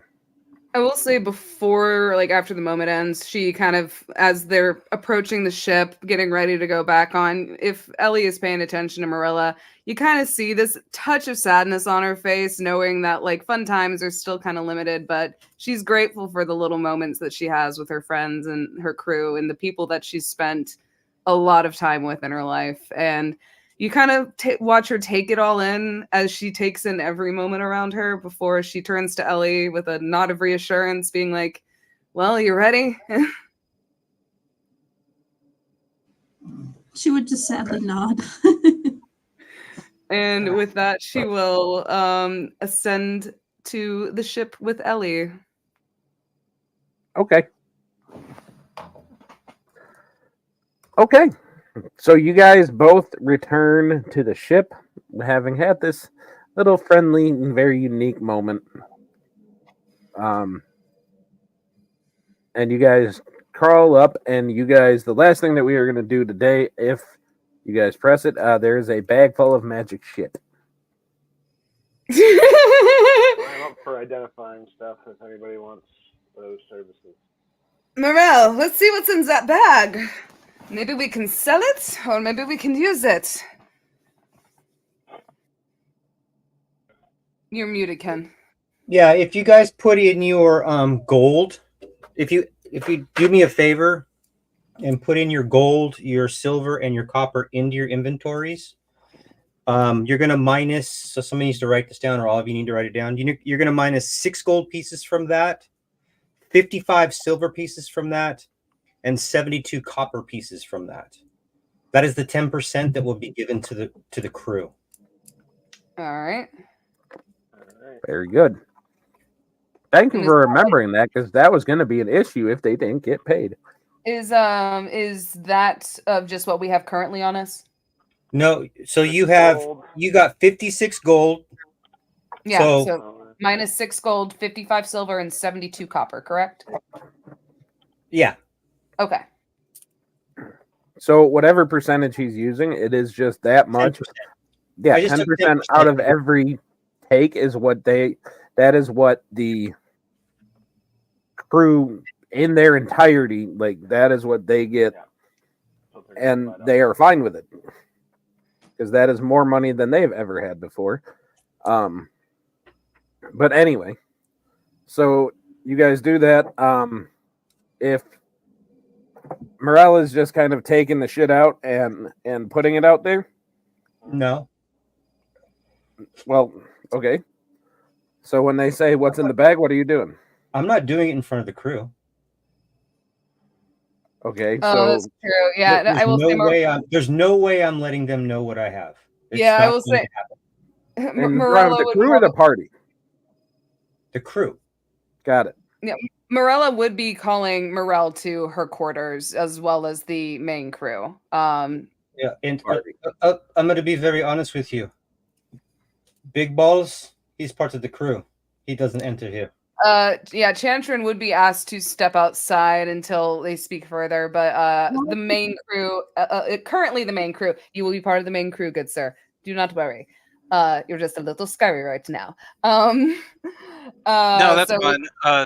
Chandrian would respond to this. No, I need a moment anyway. And he would just head off towards the bow and start practicing his bagpipes again. If you ever need counseling, do not forget to go and before you visit go. Gail. Before you go and I give you a hug. You're going to see Chandrian, like, accept this hug, and then he's going to duck in and pick Gail up underneath the armpits, and then just stand up full height. Did Gail just become a therapy friend? Like, I feel like there is like multiple ships going on that I'm excited to see where they go. That's what I'm feeling like. But anyway, so to get this where we go, so you guys go into the main party minus Chandrian, go in there. I would like to remind you guys, your bosun left. You currently have no bosun. Who is our bosun to begin with? Chantry. Oh, and At the first order of business, as I shut the door behind us, the first order of business. Well, it seems like we should bring Big Dick with us a little bit more often than not. Looks like he could be a little bit more help than Chauncey in some ways. I'm wondering. Go ahead, sir. I was just say I would agree with that. He knows how to make an entrance, but Well, of course he does. Everybody he's can pretty see him effective. 10 feet before he gets there. As a performer, I can't help but respect that. Very bold, to say the least, but Well, maybe next time he could tie it to his leg, and we'll move on. But my vote is to accept him as one of our, I guess, our inner circle. Unless somebody else knows something. Gail, do you know something that we don't know about him? I think he'd be a great addition to the crew. I bet you do, buddy.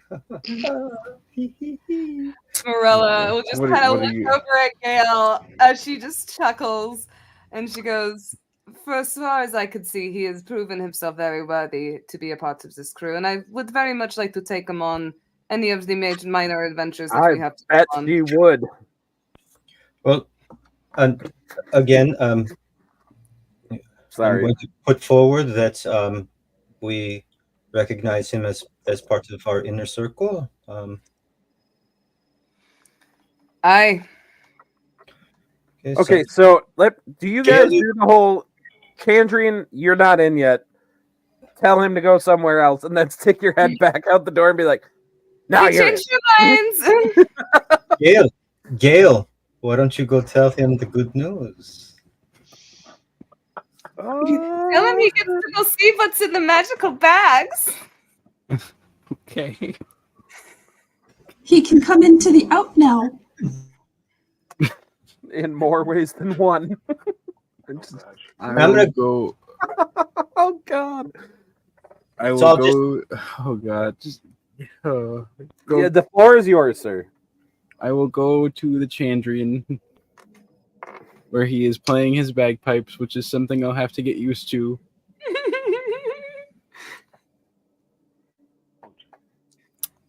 Excuse me.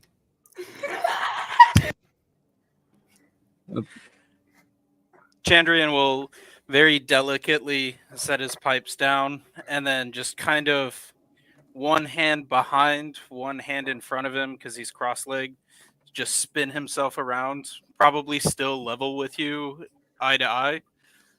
Yes. How can I help you?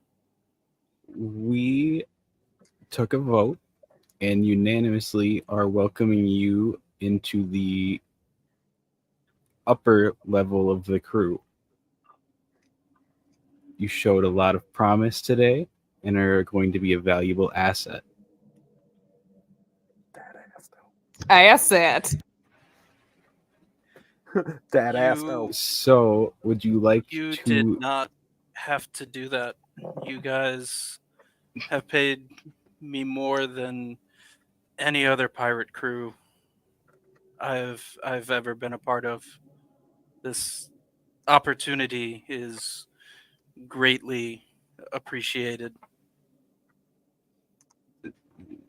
You just got to say yes.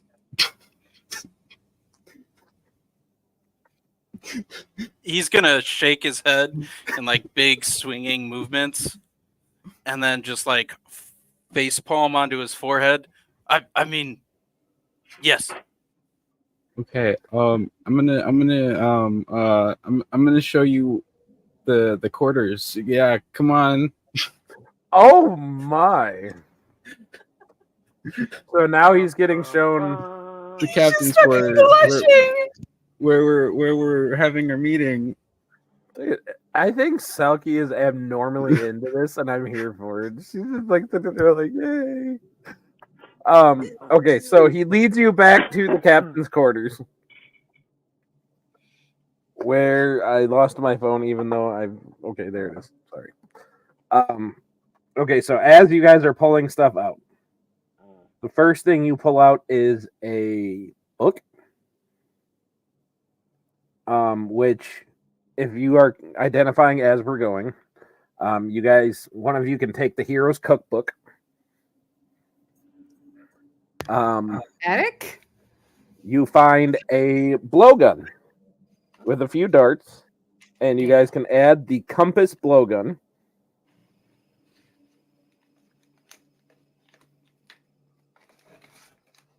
You guys find a planchette. Inspiration to anybody who knows what that is. What Is is that it? a instrument, I believe? No? What's it called? A planchette. Without looking it up. Planchette. Inspiration if somebody knows what it is. Okay, basically, the part that you put your hands on the Ouija board, that is the planchette. Oh, that shit's cursed. And you find the Undertaker's planchette.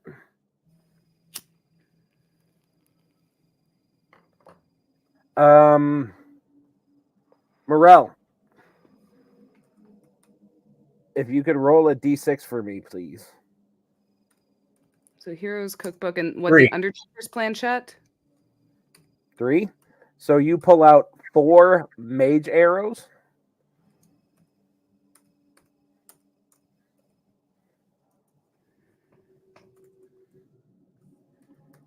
I will say that you notice that a lot more stuff is coming out of here that feels like it should be. It's not quite a bag of holding, but it is I haven't given the bag a name yet, but it's not quite a bag of holding, but it's there. You take out a pair of these kind of beat up silver serving bowls. Is it a handy haversack? I don't think so. Because I didn't find what I was looking for when I was looking at the items. But and you guys identify these as Battle Chef serving bowls. Battle Chef serving bowl. Okay. You guys find a flail that looks like a basic wooden stake, a set of manacles and a chain with a ball on the end that you guys identify as a prisoner's flail.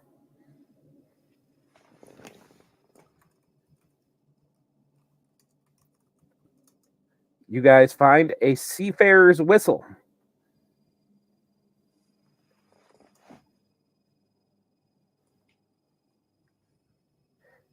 You guys find a scabbard with no sword in it.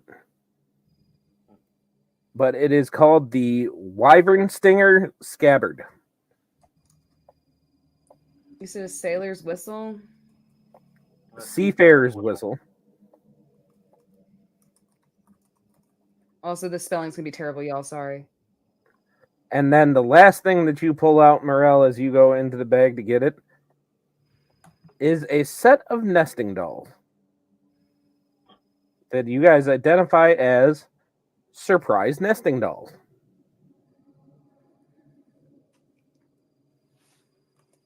So I will let you guys look those items up and look at what they do and decide who gets them.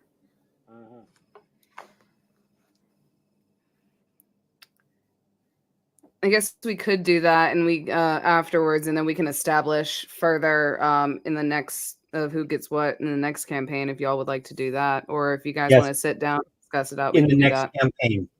In the next session. Well, not in the next campaign.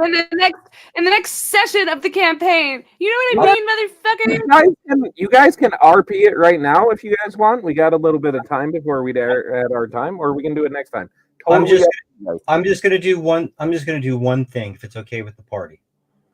I'm gonna grab Bring it the up. backpack because it has all my gold, silver, and copper in it. I would ask you all to put your 6 gold, your 55 silver, and your 72 copper pieces in it. Sure. Please, holding it out. Your Absolutely. 10%. Marilla puts it In in the right bag. away. And then I'm just gonna walk out the captain's door, close the door behind me, and go out and start distributing the funds evenly amongst all the crew. Okay. I want none of this shit. And then after I do that, I would retire back to my cabin, locking the door, and feeding not only myself, but Krabby. All right.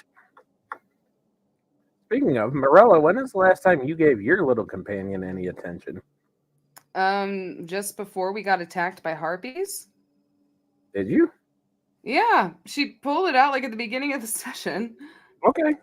But she will go ahead and check on little guy now that things have calmed down and just make sure that she feeds him and probably like she has kept him in a separate pouch away from her cold and pretty much has put like a little bit of like food and snacks that she just kind of slips in. If she ever like she's swimming, she sees a shrimp, she nabs it and throws it in there.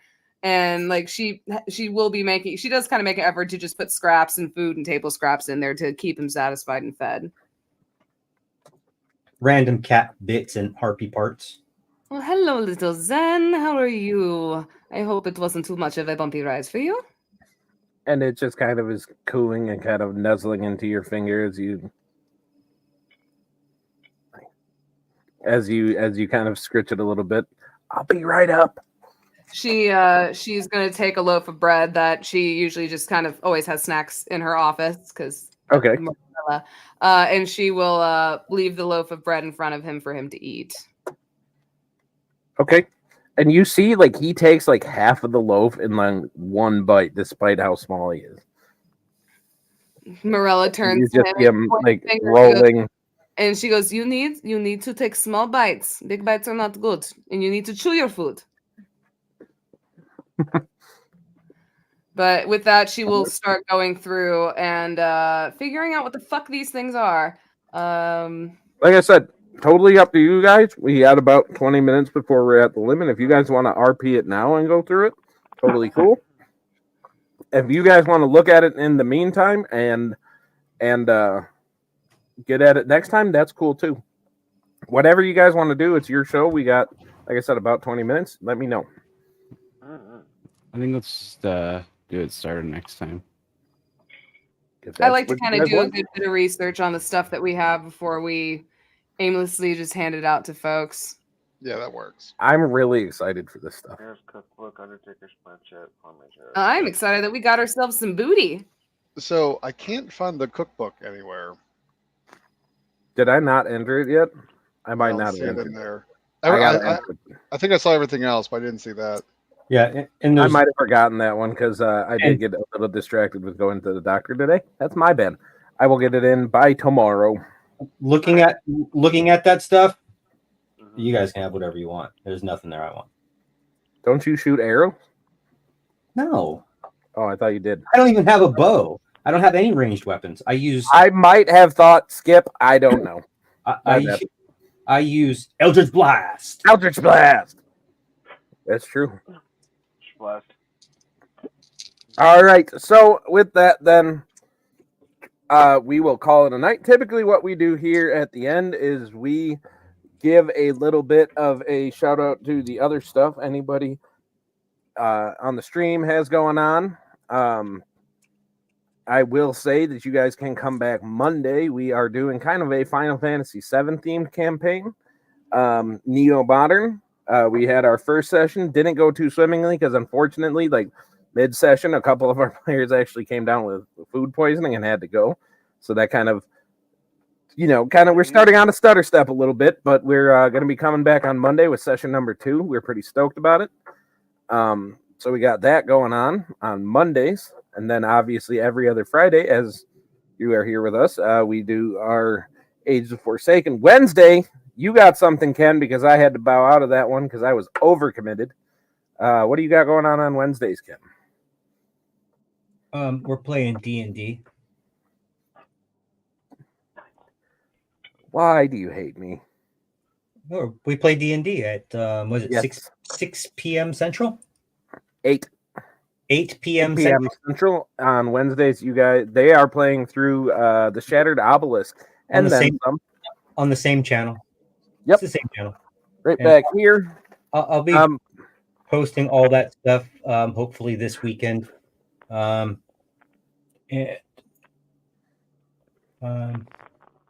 that it's easily accessible. Ken's going to be revamping our YouTube a little bit to make it a little more user friendly because me and Justin are just a little bit overwhelmed with me with work stuff, R&D stuff at work, and Justin with school stuff. We're a little burnt out, but Ken's got it, so we appreciate Ken for it. Taylor's not at her thing right now to say what's going on with To Be Diced. Anybody else got any stuffs going on? No? No. All right. So with that, Selkie, I always love to see you. Thanks for coming back. Talon, thank you for joining us. We loved having you. Sir, well played. And we look forward. There she is. Taylor, is anything going on in the world of 2B Dice that you wish to share? Hi, hello. So this Sunday, I believe, actually, I believe this Friday, not Friday. I think that, sorry. Okay. Reset. So I believe this Sunday we are going to be starting a new campaign, Frontiers of Eberron, with Michael St. Gregory, which y'all should totally check him out if you like this amazing setup that we have here. He does a lot of wonderful producing work for streams, especially D&D streams, and he is also one hell of a DM himself, being one of his players in his previous Frontiers of Eberron campaign, playing my character Ibarra. And then on Tuesday, our wonderful Lala of Lilyland, Lady Lily, is going to be doing her second one shot, which I'm hoping to be able to join, which I'm very excited about. And then following that, our Dimensional Dial campaign is still on hold on Wednesdays for the time being until we figure out a new schedule for us that works with all of our players. And then we have the wonderful Grendel Fialova, my half-orc barbarian, in Tales of Varden every Thursday.